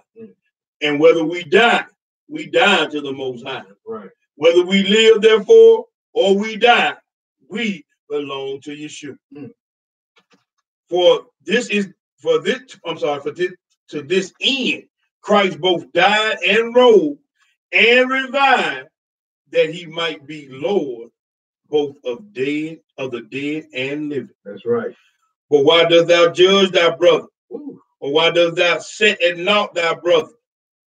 For we shall all stand before the judgment seat of Christ. You see that Paul saying, look, why judge your brother over these matters of conscience? Right. You know what I'm saying? And I throw you another one out here that we can relate to. Lost book reading. That's another matter of conscience that Israel love to fight and bicker about. Like you will have some Israelites that are set their brother at naught or count them as insignificant because they read certain books, or some brothers count their brothers insignificant because they don't read certain books. You know what I'm saying? That's another one. That's another one. You know what I'm saying? What's another one, man? You got all type of stuff. You got a lot of stuff that we divided on. You know, you got all kind of stuff out there that divides us as a nation. Yeah. We was at verse 10. He said, "Why judge your brother or set him at naught? Like, why do you count him insignificant because he want to keep eating lawful meat? Right. Or why would you stop fellowshipping with that brother because he want to go vegan now? Right. Because y'all can't kick it around the grill no more. That's still your brother. You know what I'm saying? Why judge him? Right. And we all got to stand before the mercy seat of Yeshua HaMashiach, the judgment seat. And the last thing you're gonna be thinking about on that day is your brother lawful meat eating, or your brother being a vegan, standing before the Most High and his son, you're not going to be thinking about that. And so Paul, like, look, we need not be judging each other over matters like these. Right. Because we all going to have to stand before the judgment seat of Christ. Yes, sir. Go ahead. Verse 11. For it is written, as I live, saith the Lord, every knee shall bow to me, and every tongue shall confess that I am Yahweh. Everybody going to have to bow before Yeshua in humility on that day, while we all point fingers now. He said, look, in that day, every knee gonna bow. That means you gonna be humble, trembling. You ain't gonna be worried about arguing with your brother on that day about eating meat or herbs. No. All right. Go ahead. 12. So then every one of us shall give an account of himself unto the Most High. Right. Go ahead. Let us therefore judge one another let us not therefore judge one another anymore, but judge this rather, that no man put a stumbling block or an occasion to fall in his brother's way. So he said, rather focus on make sure that these certain liberties that we have within the law don't cause our brother to stumble. Right. Something or something that may not be unlawful according to the scripture, but it can make your brother fall away. All right. Now, don't be no stumbling block. You got to give an account for that. That's right. That's right. That's right. Because something lawful can become unlawful for you to do if it causes your brother to stumble. That's it. That's it. Go ahead. 14. I know and am persuaded by the Most High, Yeshua, that there is nothing unclean of itself. That's right. But to him that esteemeth anything to be unclean, to him it is unclean. That's right. So you got they doing all this stuff to the meat. So people tell you, you got doctors out there that say now if you eat chicken, that's unlawful meat because of what they doing to it. It gives off. It'll have you thinking that now chicken is unclean of itself. But right here, Paul said, look, ain't nothing naturally unclean of itself. Right. All right, go ahead. But if thy brother be grieved with thy meat, now walkest thou not charitably, destroy not him with thy meat, for whom Christ died. Right. So your mindset should be if Christ gave up his life for this brother, I should be able to give up my meat. You walking charitably. That's how you say that. That's right. That's right. All right. So we don't need to be thinking of our own thing. Right. We ain't no law against smoking weed, but this brother over here probably got substance abuse problem. Right. Why you gonna come around him smoking? Right. And it's my house. And you know the brother was coming over there. You know he had a problem with that. Right. That's not charitable love. That's not walking charitably. Exactly. That's the stumbling block. We know it's lawful to drink, but if you know this brother coming over here, this brother sister coming to your house, and they had a problem with alcohol, why you gonna drink in front of them? Or you know, your people comes is gonna be celebrating Christmas this year. Right. You know, once you start calling out sins, they want to call out some of yours. Right. Y'all ain't supposed to be keeping Christmas. Well, nigga, you got liquor in your hand talking about the Bible. Right. That's what they gonna say to you. Right. You know what I'm saying? Don't even go over there with nothing in your hand. If you gonna go to spit the word. Right. And that's it. Go ahead. Let not being your good be evil spoken of. It may be good.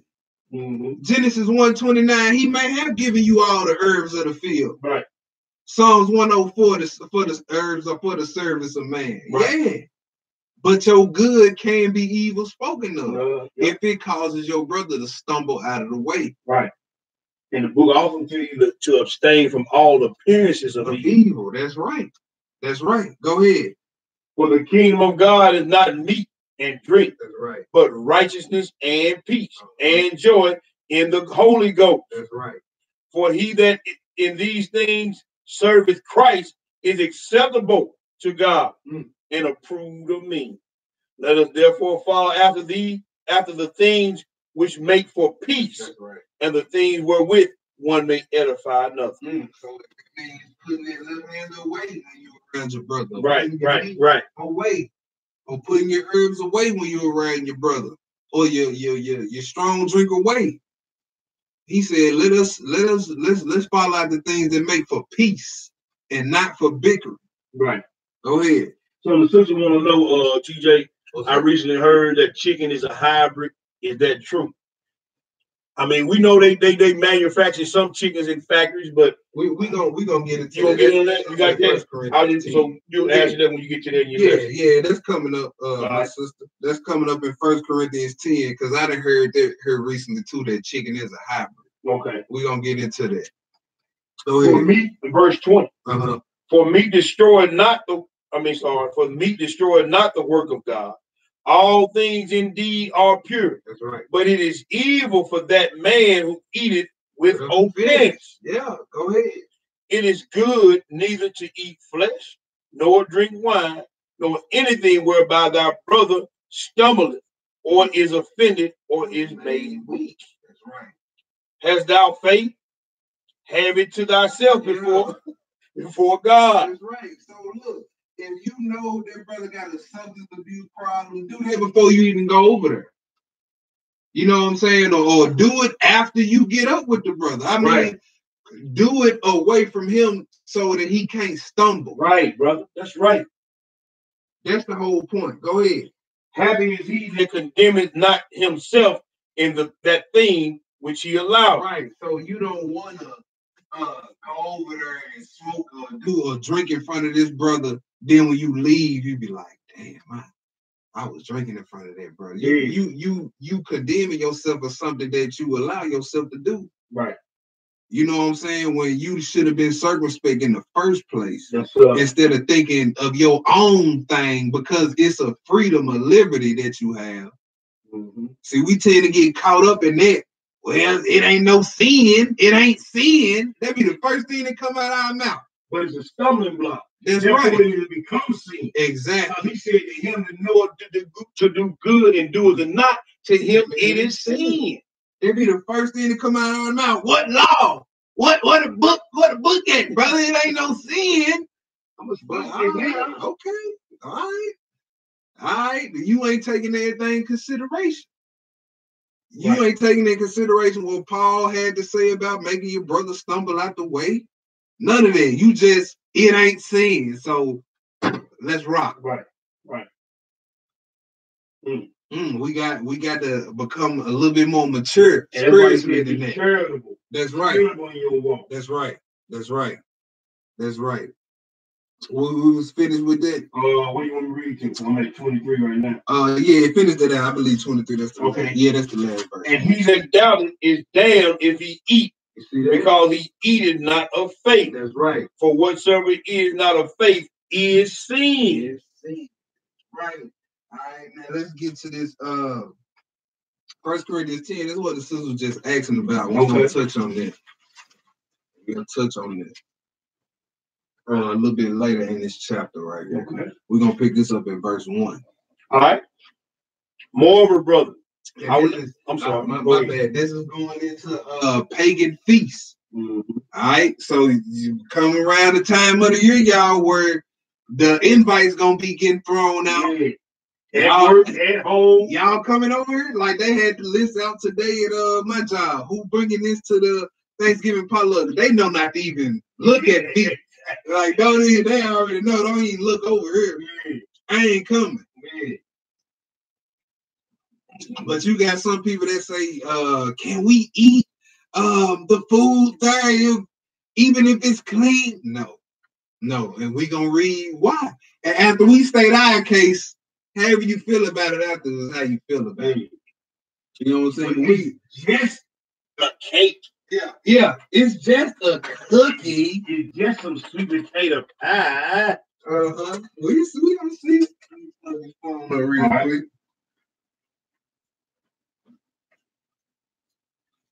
And y'all, we got to be real careful of the slickness and the slyness of the enemy. Yeah. We got to be real careful, real mindful of that. Because, I mean, when you look at how he has they so-called holidays wrapped up in all this happiness and gayness and want to say, hey, we giving to the poor. We have to be very circumspect how we walk and how we watch the enemy, how he wraps up things, because he makes everything look so nice and pretty and festive. And it's easy to get caught up in. It's easy to be riding down the street and turn on the radio and hear that, hang on, and then you go sing it because you've been raised up in it. What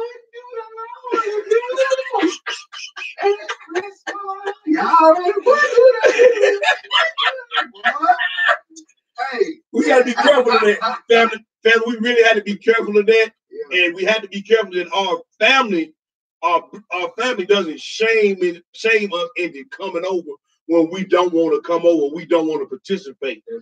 We had to be careful of that because I'm your blood, I'm your mama, I'm your daddy. Grandmama want to see you. Yeah. You know what I'm saying? Boy, they throw that grandma. Oh, they throw grandma. That grandma because tug at your heartstrings. Yeah. So we had to be careful of that, family, because it's just how the enemy play. He don't play fair. And believe it or not, family, demons and Satan, they take advantage of our ignorance. Right. You know what I'm saying? They done dress these holidays up nowadays to make it seem like it's something innocent. You know, right. But the enemy don't play like that. He don't sit back and say, oh well, they not doing it for the same reasons that it was made to do. So we ain't gonna mess with them. No, he take advantage of you being ignorant of that, and he enslaved you with that idol. That's it, bro. That's it.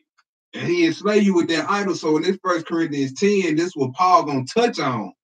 You know what I'm saying? Because the question might come up, well, we can go and eat because the idol is nothing to us. Yeah, the idol is nothing to us. But we gonna read some things that you should consider before you just run with that logic. That's right, bro. That's right. It's a couple of things you got to consider. All right, so let's get into this 1 Corinthians chapter 10. And then on top of all this, Paul is going to be using the scripture or the Torah to prove his point. Right. Go ahead. Moreover, brother, I would not that ye should be ignorant, how that all our fathers were under the cloud and all passed through the sea. And all and were all baptized unto Moses in the cloud and in the sea. Yeah. And did all eat the same spiritual meat, and did all drink the same spiritual drink. For they drank from that spiritual rock that followed them, and that rock was Christ. And that rock was Christ. So he's always been with Israel. Yeah.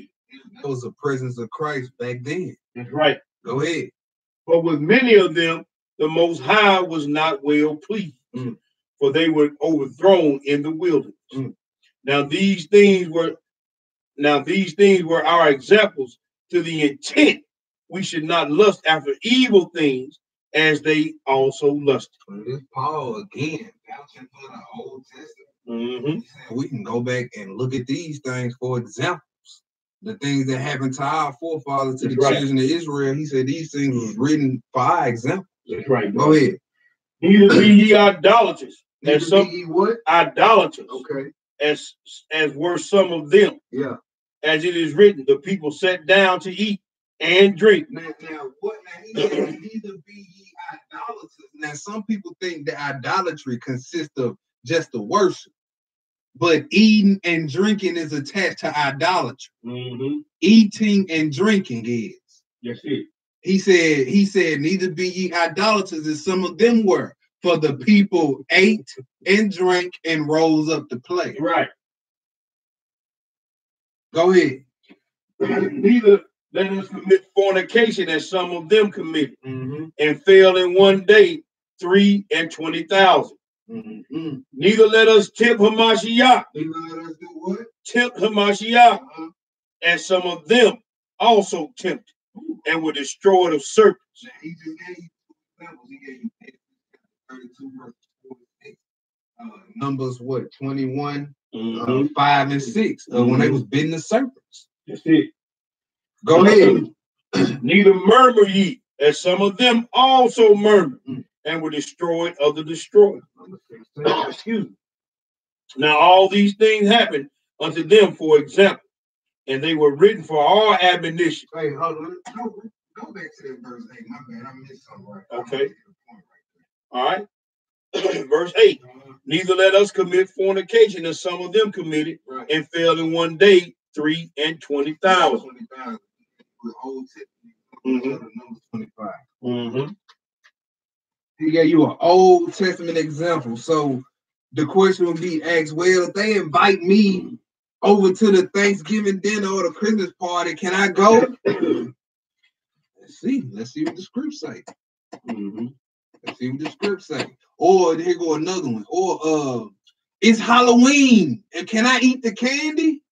We're gonna see what you should consider. Then we're gonna let you answer that within yourself. Right. We're gonna let you answer that within yourself. That's right.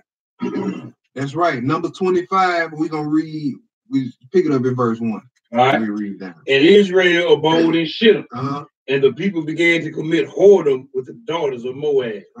And they called the people unto the sacrifices. They did what? They called the people unto the sacrifices of their gods. Come over here and eat with us on Christmas. It's for the kids. For the kids. It said they called them to the sacrifices, so they had prepared sacrifices, right? Go ahead. And the people did eat and bow down to their gods. Wow. So the eating is attached to the idol worship. So you pull that chair up to that table. Y'all see that? And they got the pig meat on the table. Exactly. And you reaching around the pig meat for the green, but the greens got pig meat in it. So I'm going to get the spaghetti, but they didn't put the pepperoni in it. Well, then let me get some cornbread, but they got that crackling cornbread. Right. You understand? Ain't no way out of it. Right. And look, you can't sit there while you sit back with a toothpick in your mouth. Now, y'all know y'all ain't supposed to be doing this.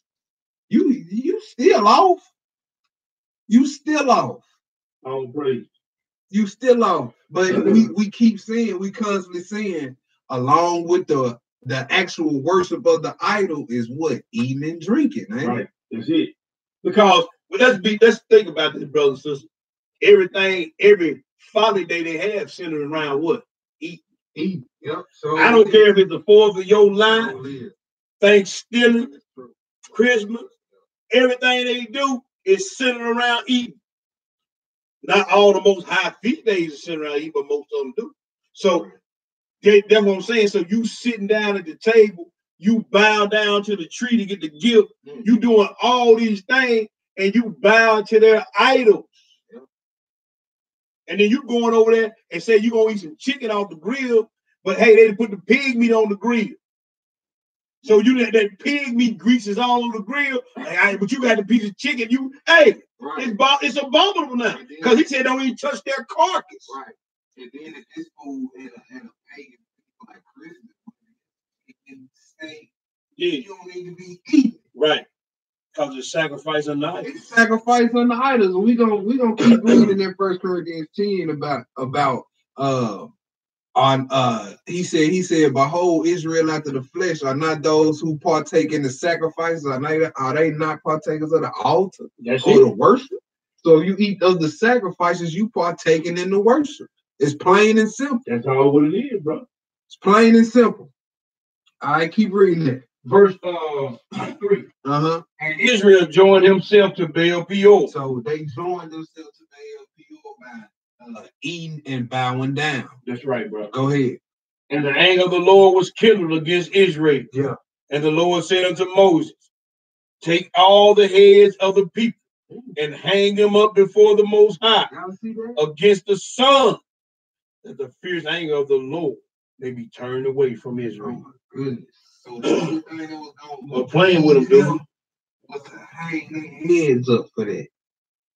He said, hang their heads up for going to eat them sacrifices to them other gods. That's right. So now, if they invite you over there, you can't eat nothing at that place. Eat before you go there. What's wrong with that? That's it. That way you ain't got to defile yourself. That's right. And when you get there, don't join in on the carol singing. Exactly. Start getting script. That's right. We just having a good time. Right. La la la la. Okay. Go ahead. And Moses said unto the judge of Israel, slay ye everyone his men that were joined unto Baal Peor. Yeah. And behold, the children of Israel came and brought unto his brethren a Midianitish woman in the sight of Moses and in the sight of all the congregation of the children of Israel who were weeping before the door of the tabernacle of the congregation. Now here come one of them riders finna stand up now though. Yeah. And when Phinehas, the son of Eleazar, the son of Aaron the priest, saw it, he rose up from among the congregation and took a javelin in his hand.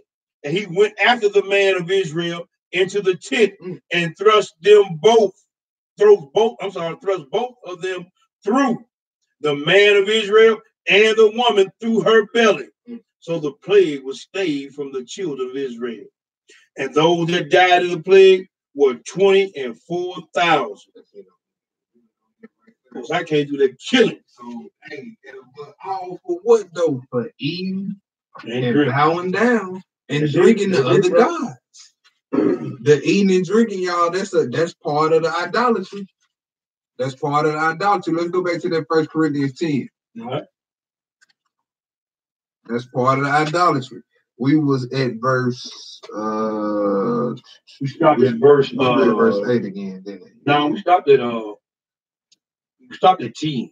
At 10, okay. No, we actually stopped at 12. Read verse we'll start 7 again. Okay. Now all these things happen unto them for examples, and they are written for our admonition, upon whom the ends of the world are come. Right, so still is good for our admonition or for our learning. Go ahead. Wherefore let him that thinketh he standeth take heed lest he fall. They have no temptation taken you, but such as is common to man. But God is faithful, who will not suffer you to be tempted above that ye are able, but will with the temptation also make a way to escape, that you may be able to bear. Keep going? Yeah, keep going. Wherefore, my dearly beloved, flee from idolatry. Paul ain't giving you the green light to partake in idolatrous feast. Right. He's saying run from idolatry. Then he gave you plenty of examples showing where our forefathers were getting whacked for idolatry. So now he ain't telling you that. Right. Go ahead. I speak as to wise men. Judge ye what I say. Yeah. The cup of blessing which we bless is not the communion of the blood of Christ. The bread which we break, is it not the communion of the body of Christ? Yeah. For we bring many, we being many are one bread and one body. Yeah. For we are all partakers of that one bread. Behold, Israel after the flesh, are not they which eat of the sacrifices partakers of the altar? Y'all see that? So the priests who partook in the sacrifices, one day all tied to worship of the same God. Y'all see that? So when you go join yourself to these people at these feasts, right, and you eating of those sacrifices, guess what you doing? You at the altar too. Yep. You partaking in the worship. It was just a tipsy roll. But see, Satan don't look and see. You have to move and operate like you in the war, which you are. Your enemy don't care nothing about it's all innocent now. He don't care nothing about that. He gonna take advantage of that. He gonna come right in and take advantage of that. Right. And now you enslaved to it, to where the point to where when somebody asks you why you celebrate this day, you can't even get them a logical explanation, but yet you still had this lust to do it. Right. Them demons that took advantage of that and it enslaved you to that. That's right. Gotta walk circumspect. That's why we gotta walk circumspect. That's why we shouldn't even be up in these parties. Right. At the workhouse, at the job. These Halloween party, costume parties. What? Y'all grown people still want to dress up in costume. Let me do it when I was little. They rob you. I didn't say something. You gonna rob your daughter of her childhood? Yeah. What? I'm taking my daughter's life. What? Y'all, you ain't gonna tell your child about Santa Claus? Hell no. They ain't gonna have no childhood. Why? Because they don't know about Santa Claus? You gonna just skip childhood and go right into puberty. Right, because they don't, like their whole childhood is void because they didn't know about Santa Claus, a fictional character at that. Yeah. Some fat pervert in a clown suit. Right. And why do we feel like we have to feed our kids these lies? Why not feed them the truth? There you go. Why not bring them up in the way that they should go? In the way that they should go, so when they get older, they won't feel like that they missing out on Christmas and Thanksgiving, because they won't even know nothing about none of that if we start them now. Let's start a righteous seed. A righteous trend. You know what I'm saying? Let's make righteousness the new trend. Let's make people feel whack for even doing sinful stuff. Right. Man, we finna come over here and do that. Man, bro, that's whack. Stay away from me with that. Make them feel low for thinking like that. Y'all about to go do what to who? Man, don't come back around here with that. No, around here. Y'all some cowards doing that. Make them feel low for being sinful. Right. Where was we at?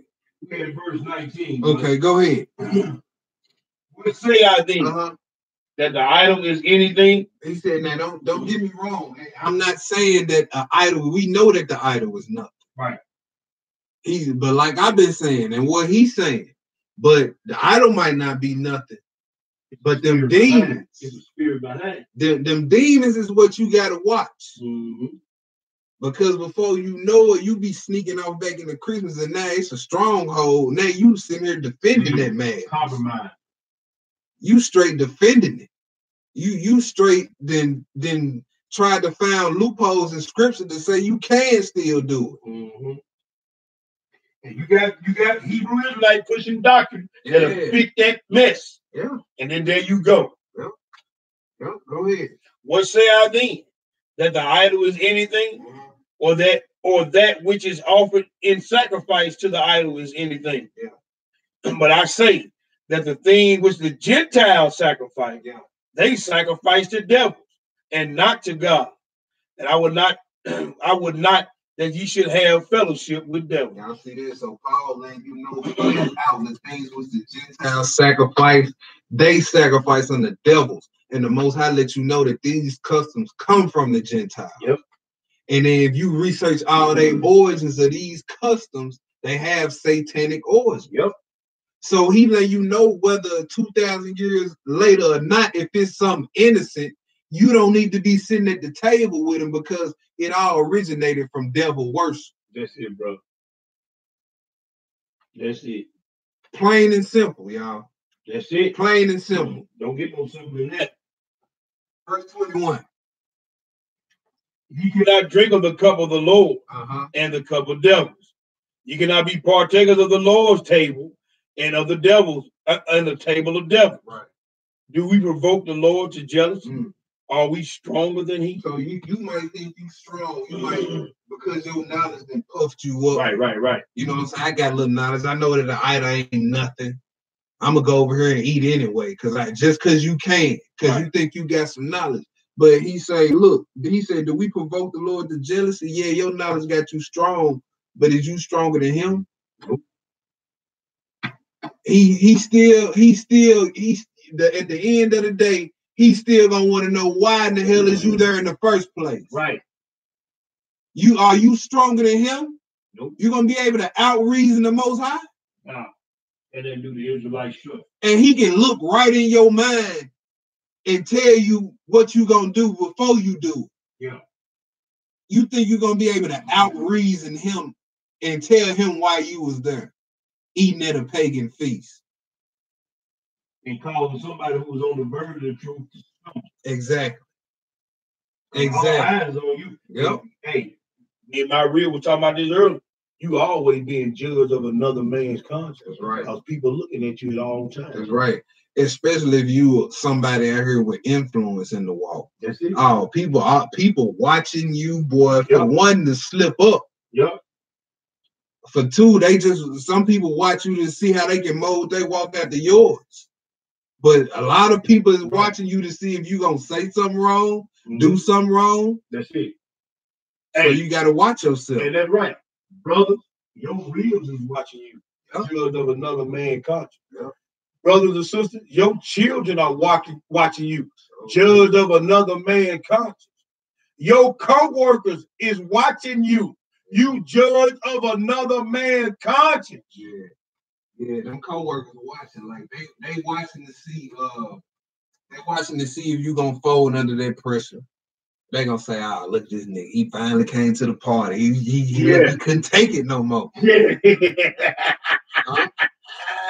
Like they be watching. Like you gotta watch because it'll be some people on the job who claim they don't celebrate holidays, but they'll come to the Christmas party. Right. So they watching to see if you gonna do the same thing. Right. You claiming you don't partake in holidays, but they trying to see if you gonna come over there too. Once they see that you say you don't celebrate holidays and you still don't come and eat, right? They gonna know something different about that cat or that sister right there. That's right. Nah, they for real about that. Yeah. All right, but we finna get more into this 10th chapter. We finna get into what the sister had asked about. Okay. All right, and Paul finna get into what is sold in the shambles. Now, you look at just another word for meat market or whatever. Mm-hmm. So now we had this ordeal where they mixing the meat, right? Which is no different than it's really no different than you going to a restaurant, right? Yep. And right before you come in, somebody that ordered the Big Daddy bacon burger or something, right? And you come in and get the steak well done. But they just slapped your steak on that same grill as the Big Daddy bacon burger. Right. Y'all see that? So, I mean, what do you do at that point? That's why he said in 1 Timothy 4, all the meats that the Most High sanctified has to be received with thanksgiving. There you go. Those are the meats you can pray over and the Most High cleanse. Not no pork. Right. Not no pork. But we finna get into this. Read that verse 23. Read that verse 23. All things are lawful for me, but all things are not expedient. Now, we done read enough to know Paul ain't talking about everything. He talking about all things according to the faith. Right. Are lawful. That are sanctified. That are sanctified are lawful. Go ahead. All things are lawful for me, but all things edify not. That's right. Let no man seek his own, but every man another's wealth. You see that? Whatsoever is sold in the shambles, that eat, asking no question for conscience sake. He said, so whatever is sold in the meat market, I had to remember now. And when he wrote this, we was moving from a time where we raised our own food. You see what I'm saying? Had our own cattle, processed our own meat, versus to now we living in a Romanized society where they sacrificing this meat to idols before they put it in the meat market. Your Arabs do that today. Right. You go into some Chinese shops, they have an altar set up with Buddha. They have a Buddha sitting right there, cigarettes right there. Then you ask them, is this the food y'all cooking sacrifice to Buddha? Some of them tell you straight up yes. Yep. And you need to turn right around and leave. Hey, they do it in the donut shops. They do? Yeah, because I have a little thing going on, with one of the brothers at work. And man, I did when I thought about that, bro, I walked in the donut shop and it's doggone Buddha with this shit up. I said, man, I can't eat these damn donuts. I said, man, let me go. I had to go back 10 minutes away from work to get some donuts, man. I'm just now realizing Most High showed me. And I'm like, dude got this shit burning this fat dude with the diaper on. Yeah. I can't eat these damn donuts. Yep, sister. That was 1 Timothy chapter 4, verses 1 through 5. Verse 1 through 5. But yeah, you gotta watch that. You gotta watch that. Like some people say, well, I ain't going to Kroger, I'm going down here to the Arabs. Well, they sacrifice a lot of their meat to Allah. Sure do. You see what I'm saying? So That's why Paul, he giving you good advice. He saying, whatsoever is sold in the meat market is that ye eat for conscience sake. If you don't ask no questions, it will not bother you. If it says beef, in the shambles, get the beef. If it don't say beef mixed with pork or chicken mixed with pork rib meat or any of that, don't be sitting up there asking no questions, man. Look, did you cut this chicken with the same blade you cut the bacon, or did you cut this beef with the same blade? Right. Man, if it say chicken, get the chicken and get out of there. Right. Ask no question for conscience sake. Right. I used to do that with the Subway. Yeah. I see dude cut the sub. I'm like, hey man, you just use that on that pig meat sandwich. Right. Hey man, give me a new knife. Man, look, you would be miserable. Now look, it's some Israelite organizations, they got tools out there like clean list, unclean list, you know what I'm saying, that you can go by. You know what I'm saying? That they got those type of resources out there. I know a lot of brews that go by that list where they have like everyday products, you know, like cheeses and pork tie. They let you know stuff like that got like pork enzymes in it, whether it's clean or unclean.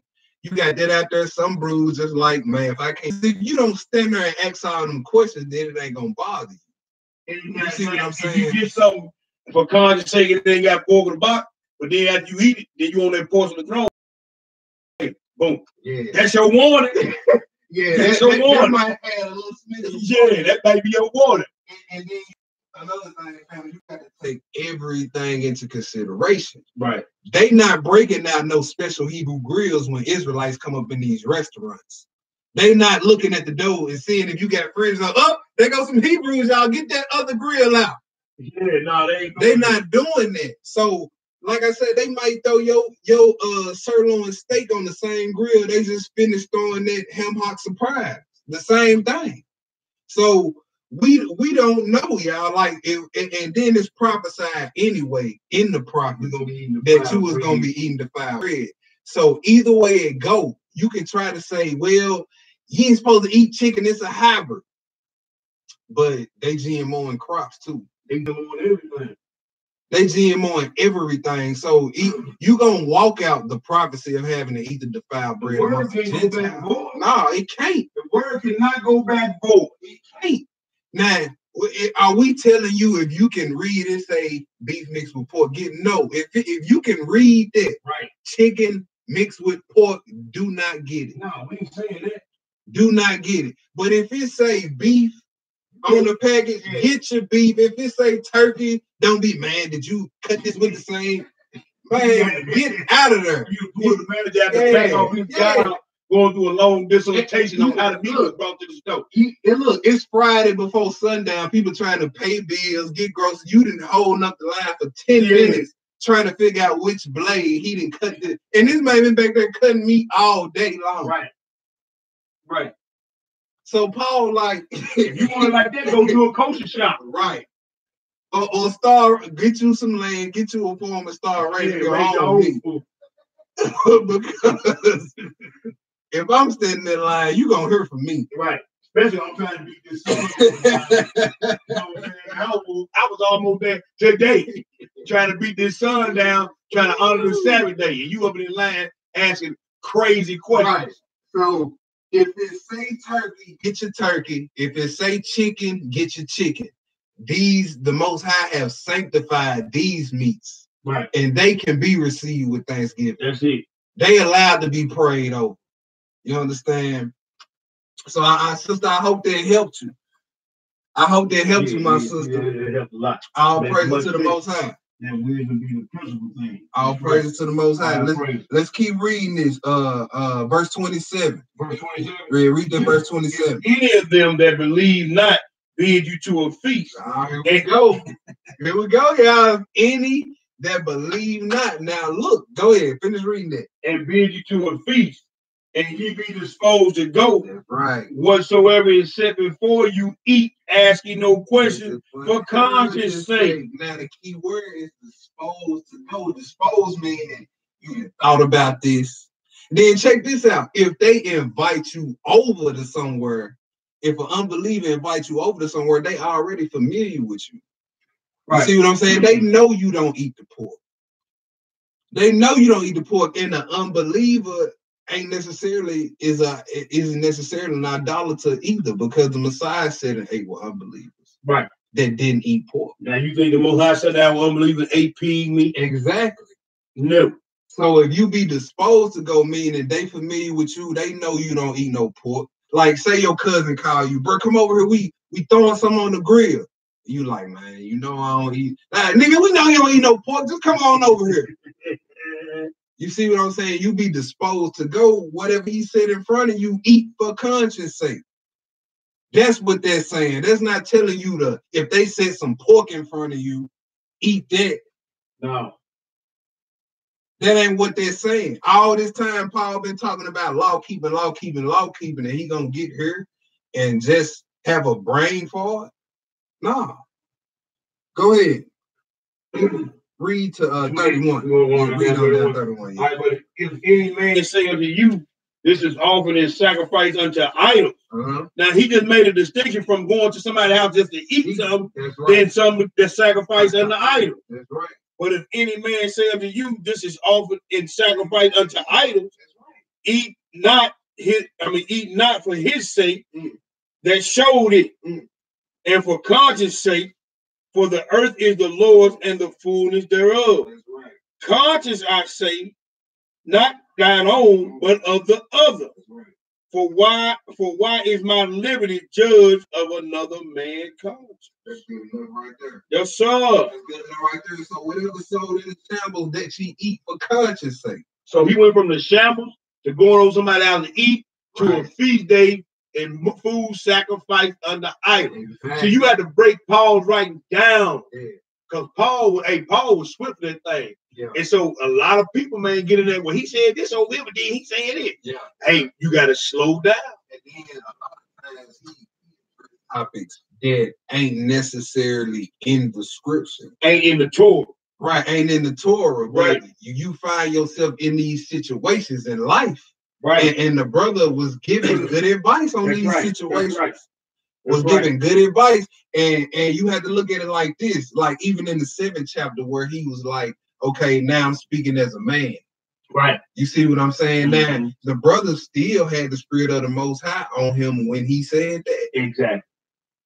You see what I'm saying? So it ain't like the spirit stopped dealing with him when he said that. No, the spirit was still on him when he said that. Right. So you can't just scoff at what he said because he's saying I speak as a man. Right. That's right. Or anything that the brother said, because he bagging everything up with scripture. He bagging everything up with scripture. And don't none of y'all know the scripture like Paul know the scripture. Oh boy, he was a scholar. That's it. He was a scholar. Let's go to 1 Corinthians chapter 8.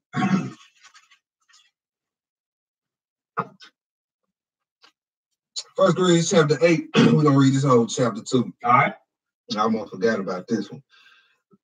Go ahead. Now, it's touching things offered unto idols. We know that we all have knowledge. Yep. Knowledge puffeth up, but charity edifies. That's what edifies. Knowledge puffs up, but charity edifies. Go ahead. And if a man think that he knoweth anything, he knoweth nothing, yet as he ought to know. But if any man love God, the same is known of him. As concerning, therefore, eating of those things that are offered in sacrifice unto idols, we know that the idol is nothing in the world, and that there is none other God but one. For though there be that are called gods, whether in heaven or in earth, as there be gods many and lords many, but to us there is but one God, the Father, of whom are all things, and we in him, and one Lord Jesus Christ, by whom all things were by him. Yeah. Howbeit, there is not in every man that knowledge. You see, it ain't in every man that knowledge. Right. Every man don't believe how we believe, y'all. Right. It's our family members. Right. Now they a lot of them doing this in ignorance. Right. You know what I'm saying? So in them, it ain't that knowledge. Go ahead. For some with conscience of the idol, unto his unto this hour eat it as a thing offered unto an idol. And their conscience being weak is defiled. So I'll let you know, look, there's some people out here that know what they're doing. What they doing. Right. They know, hey, when Easter comes, this is what this was made for. Right. The Ishtar. They know that it's people that drink the blood, that leave a seat open for Satan on certain high satanic days. It's people out here that had conscience of the idol that eat it unto the idol right here, but our people 2,000 years later, a lot of them doing it out of ignorance. Right. But I'm going here to show you that you still have to be that light. You can't get puffed up and think you better because you don't eat the pork or you don't keep Christmas no more. That's only one thing. You still dealing with lust. You can't control your tongue. Coveting. You coveting, burn false witness. So it's no need to look at them, look down on them. You know what I'm saying? Turn your nose up at them because you don't keep Christmas no more. And a lot of us in Israel, we still, though we keep the letter, we still bypass the weightier matters, the faith, the mercy, the judgment. We forget about the weightier matters of the law. That's right. Mercy. That's right. Judgment, bro. Right. We're in verse 8. But meat commendeth us not to God, for neither if we eat are we the better, neither if we eat not are we the worse. But take heed lest by any means this liberty of yours become a stumbling block to them that are weak. For if any man see thee, which has knowledge, sit at meat in the idol's temple, shall not the conscience of him which is weak be emboldened to eat those things which are offered to idols? Give you an example of who's strong in the truth, right? But somebody see you doing something off. Or what they may perceive to be off. Right. You know what I'm saying? And they feel emboldened to go do something off. Doing it. Yeah. I seen him doing it. I know it. See, you gotta watch what you doing. You gotta watch what you doing. You can't walk around and let your knowledge puff you up because it might, you know what I'm saying? You got knowledge, you can do this. No, you gotta look out for this brother that may be weak over here. This sister that may be weak over here. All right, this is going to somebody who ain't walking circumspect. Go ahead. Verse 11. And through thy knowledge shall the weak brother perish, for whom Christ died. But when ye sin against the brethren, and with their weak conscience, ye sin against Christ. Did y'all hear that? You sin against Christ. Because guess it, he died for that weak brother, just like he died for you, because you got all that knowledge and getting puffed up, man. Hey, bro, you done sinned against a Mashiach. Wherefore, if meat maketh my brother to offend, I will eat no flesh while the world standeth. Lest I make my brother to offend.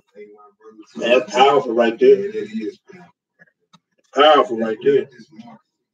All right.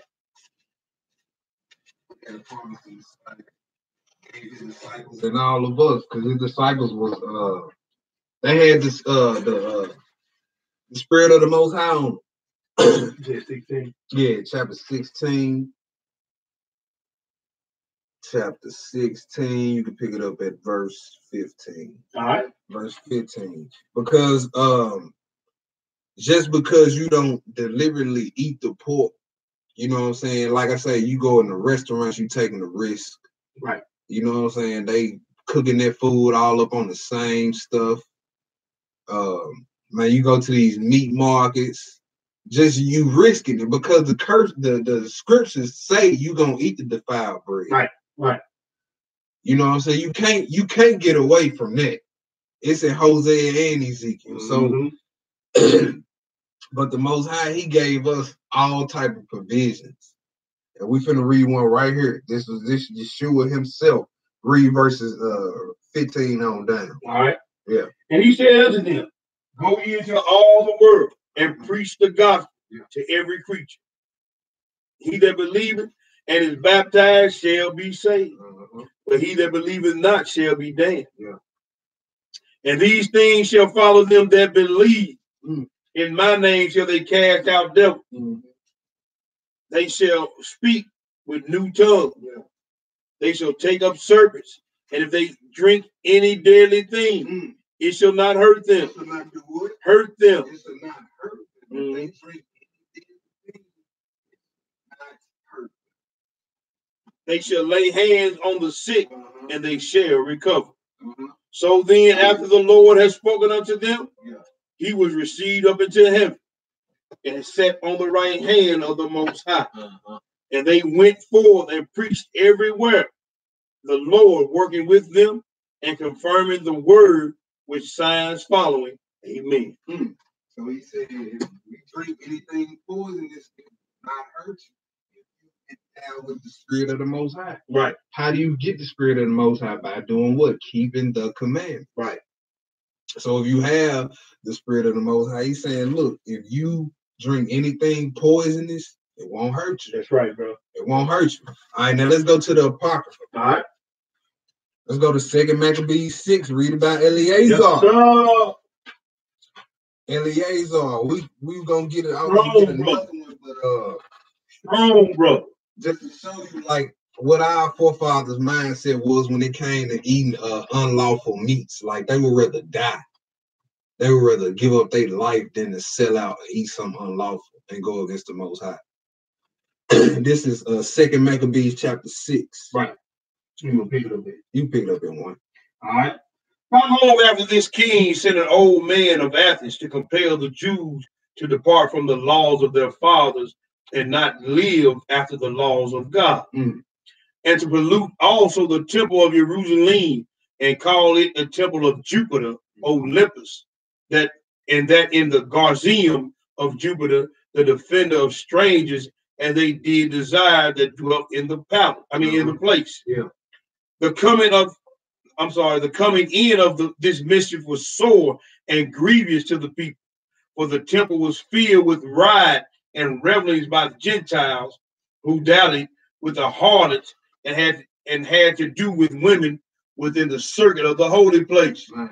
Having intercourse with women. Yeah. With our women. With women in our temple. In the temple, bro. In our temple. And it's documented history. Yeah. Want to keep going? No, go ahead. Okay. And besides, that brought in the things that were not lawful. And the altar was filled with profane things, which the law forbiddeth.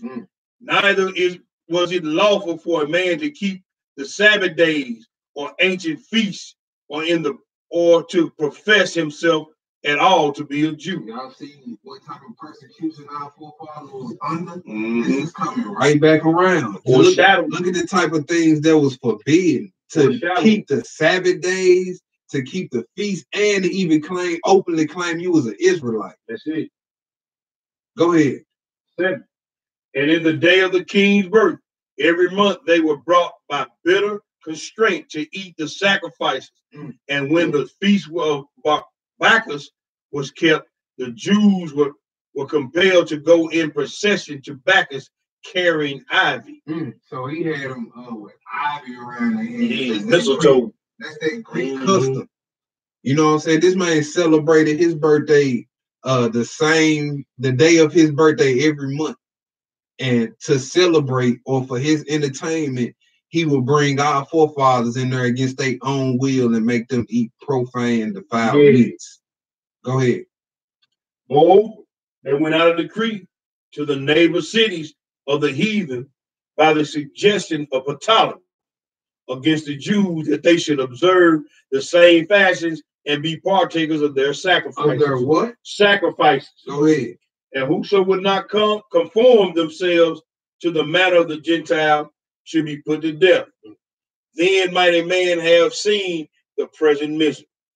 For there were 2 women brought who had circumcised their children, but when they had openly led round about the city, the babes hanging at the breast, they cast them down headlong from the wall. So it was two women who circumcised their children.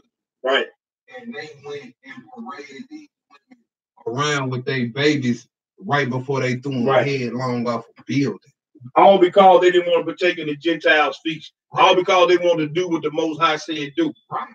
He said circumcise them at 8 days old. And see, that's what I'm saying, brothers and sisters. We do a disservice to our ancestors when we partake in these feasts. We think it's just something that we doing, trying to stand up for the Most High and all that. And that's true. But we got brothers and sisters that have shed blood, that has stood for what the Most High, and we do a disservice to our bloodline. Right. Not only to our Messiah, to our God, but to our ancestors when we partake of these things. Right. And that's what we need to be focused on. Yeah. Verse 11. Mm-hmm. And the others that had run together into caves nearby to keep the Sabbath day secretly, being discovered to Philip, were all burnt together because they made conscience to help themselves for the honor of the most sacred day. So they lost their lives trying to keep the Shabbat. Yep. Think about how crucial those times were. Right. That's a major time. Like you getting killed for trying to rest. That's it. Just obeying the Sabbath day, man. Resting that the Most High told you to do, you're going to get killed for that. And it's coming back. You're going to get killed for not raising hell from Friday sundown to Saturday sundown. Right. Just think about that. There's some rough times. Yes, sir. Rough times coming up, y'all. Yes, sir. Yeah. Verse 12. Now beseech those that read this book. Now I beseech those that read this book that they be not discouraged for these calamities, but that they judge those punishments not to be for destruction, but for a chastening of our nation. For it is a token of his great goodness when wicked doers are not suffered any long time, but forthwith punished. For not as with other nations, whom the Lord patiently forbear to punish, till they be come to the fullness of their sin. So dealeth he with us. So he said, look, he don't deal with us like he do other nations. He said he'll let the other nations steal their sin up until he ready to completely destroy them. Right. But he said us, once we start going out, he gonna punish us. Tap us, get us in line. Right, bro. That's it. He said, but these other nations, just like this one that we find ourselves in right here, they sin gonna reach up to the heavens till it stink one day. And when it starts stinking, when your sin reach up to the heavens, and it bring a stench up to the Most High. And he didn't call it whip. Oh yeah. He didn't call it whip for that stink. You know how I know? Wildfire, tornado, hurricane, and most of them always happen in the heathen backyard. When the last time anybody on the live feed, when the last time y'all heard a wildfire sweeping through Martin Luther King Boulevard? Ain't gonna leave. Huh? When last you ain't never heard that? You ain't never heard that. Nope. You ain't never heard. And if y'all, they got pictures on the internet. I don't know if they Photoshop or not, showing you how these wildfires started. Have you seen those? Yeah, I've seen. It looks something supernatural. And even I seen on the post today, bro, they said that the wildfire burned up one of the most racist neighborhoods in California. There's no coincidence. You know what? There's no coincidence. So he getting a small whiff of that stick, and he about to be fed up with it. Yeah. It's getting up to them clouds. Yes, sir. 15. Lest there being come of the height of sin, afterwards he should take vengeance of us. And therefore he never withdraweth his mercy from us. And though he punish with adversity, yet doeth he never forsake his people. Y'all see that? So don't think just because we going through this. Yeah, he forgot about it. That's right. He said, look, he said he punished with adversity. That's how he punished. Right. Go ahead. But let this that we have spoken before warning unto us. And now will we come to the declaring of the matter in few words. Eleazar, one of the principal scribes, an aged man and of well-favored countenance, was constrained to open his mouth to eat swine flesh. So this is 1 Corinthians 8 right here. Brother with much knowledge, much influence, is tempted to do something off. Right. Right? Go ahead. 19. But he chooses rather to die gloriously. To do what? To die gloriously than to live stained with such an abomination. Spit it forth and came to his own accord to the torment. Y'all see that? Eleazar spit it out and walked to the rack of torment himself. Yes, sir. Yes, sir. He like, nah, I'd rather die before I eat this swine. That's it. Go ahead. As it behold them to come that are resolute to stand out against such things as are not lawful for love of life to be tasted. You ever see that? And he said that swine for the love of life is not lawful to be tasted. No, bro.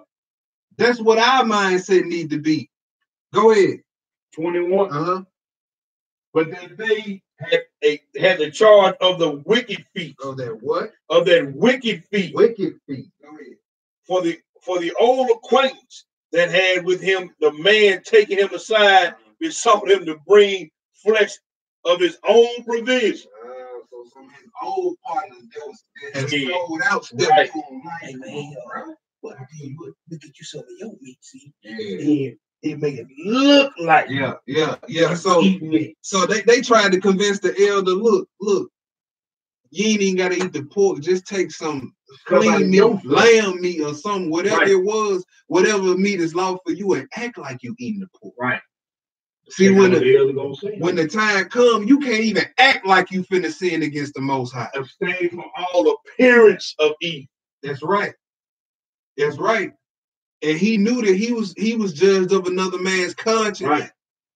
Right. Look, we finna read what he about to say. Right. He looked and saw all his young brothers standing there. That's it. What if they see me do this? What they gonna do? That's a whole generation of men that's gonna fall off because of something that I did. And he gonna be the stumbling block, and he gonna have to answer. He gonna have to answer for each and every last one of them brothers that was standing there had they fall off because of what he did. See, this serious business, man. He was gonna have to answer for that.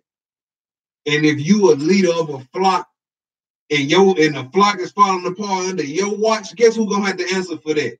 You gonna have to answer for that. Yeah, no doubt.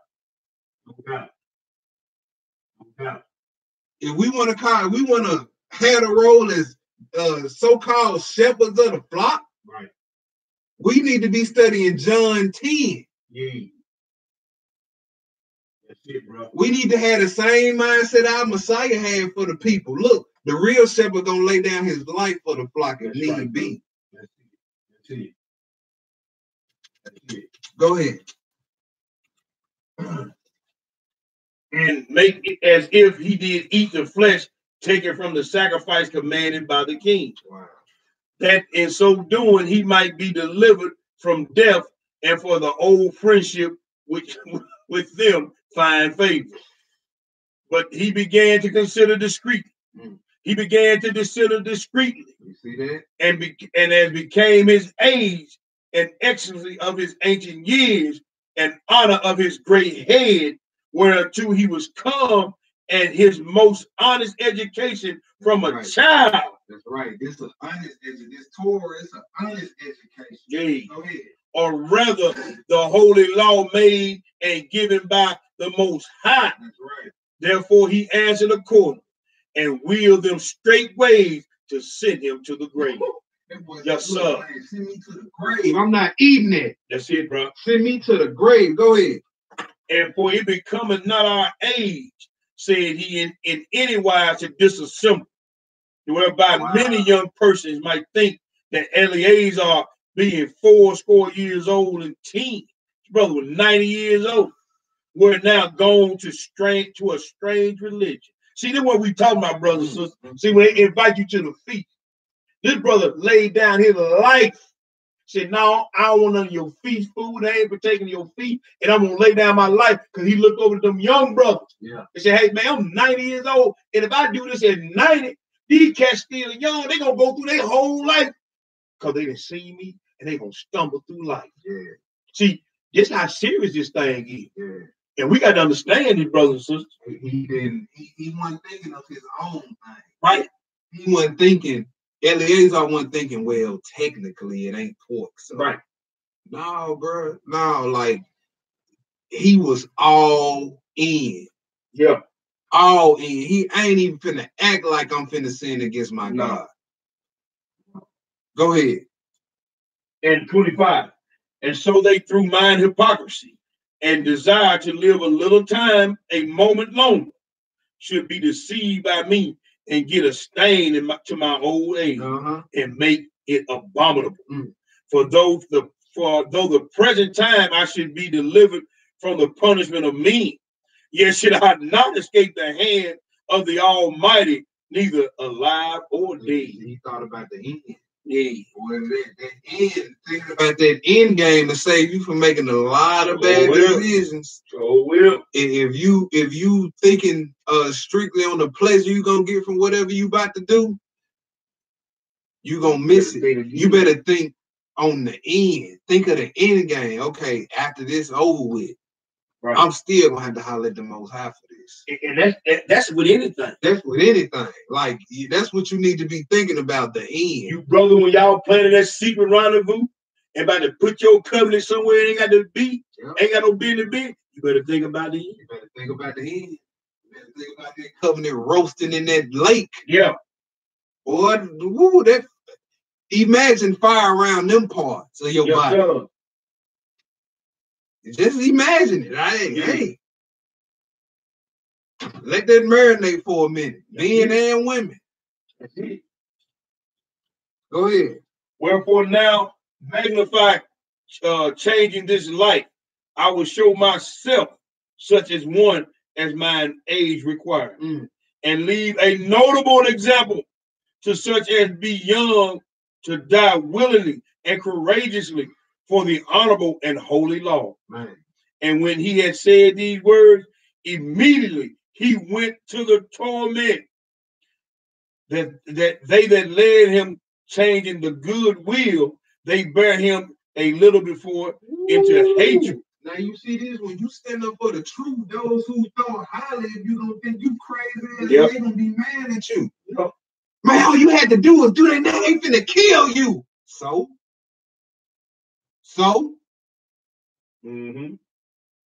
It was something simple as all this brother had to do was just act like it. Just act like it. That's all you gotta do, bro. We ain't telling you to eat it. Right. Calm down, Eleazar. Just act like it. All you gotta do is act like you eating something, man, and then let you go. Then we can keep our friendship. Yeah. Then he looking over there. Woman probably crying, baby, just go and eat it, baby. They go. You got to block all this out. You know what I'm saying? He said, look, he discreetly, he like, man, no, I can't do this. I can't do this at all. That's it, bro. And hey, that was the devil whispering in his ear. Yeah. See, just like when the devil came to Job on Peter. Yeah, he hopped on Peter, and he said, "Far be it from thee, Lord." And he said, "Satan, get thee behind me." Yeah. When the devil came up to Job and said, "Hey, curse God and die." Yo, see, hey, you gotta recognize the enemy when he come to you. That's right. He's slick too. He's slick with it, man. And he always try to use emotion to get you to go on the other side. Go eat it. They're gonna kill you. Yeah. You hearing all this and your kids probably agreeing with your rib. Yeah, daddy, go eat it. You like, you looking at all this. Right. And you like, man, what in the world? I'm gonna leave my wife and kids behind. Hey, man, this all this running through your head, or gonna be running through your head. You know what I'm saying? But hey, you gotta stand on it. You gotta stand on it. It said the people who saw Eleazar as good, when they saw him do this, it turned into evil. They like, look at this stupid nigga. Yep. All you gotta do is act like he was eating it, and they were gonna let him live. word matters more. The heirs of the Most High. That's it, bro. He said, man, look, dying for the holy laws, that's manfully and courageous. That's right. You got something you want to add? No, go ahead. Go ahead. They that let him change in the goodwill, they bear him a little before into hatred, because he foresaid speeches proceeded as they thought from a desperate mind. Oh, he was going crazy. Yes, sir. Like, oh, they ain't getting old. That Alzheimer's kicking in. Yeah, he don't know what he talking about. Yep. Go ahead. But when he was ready to die with stripes, he groaned and said, "It is manifest unto the Lord that the holy knowledge, that whereas I might have been delivered from death, I now endure sore pains in body by being beat, but in soul I am well content to suffer these things." Because lock my body but can't trap my mind. That's it. That's it. He was fully resolved in his conscience. Right. He said, my body being beaten with stripes, but my soul, I'm good. I'm good. That's right. I'm good. Right. Go ahead. Because I fear him, and thus this man died, leaving his death for an example of noble courage and a memorial of virtue, not only unto young men, but unto all his nation. Right. That's it, brother. That's it. That's the end of the lesson. I hope somebody was edified. You know what I'm saying? And that's the lesson, the dietary law, food sacrifice to idols, meats, and herbs. That's all I got. You know what I'm saying? Most High willing, we'll see y'all next week or sometime during the week. Right? You know what I'm saying? Who knows? Yep. The next time. We don't know. Hey, all praise, honor, and great glory is unto our power. The power of Abraham, Isaac, and Jacob. The power of Yisrael. This your boy T Boogie. I got the young lion back with me. We doing what we do, dispensating the word of God. We're going to be back at you once again, like the brother said. We might be doing a week. We might be this weekend. But you can best believe we're going to do this kingdom business. We're going to put in this work. And hey, to our brothers and sisters in the faith, we salute you as always. Hey, we was live chatting tonight with our first little hit at it, the second little hit at it. We're going to get better. Pray for your brother. We're going to holler at y'all. Peace. Shalom. Shalom. Well, that lesson did not come out the way I didn't know it was going to come out like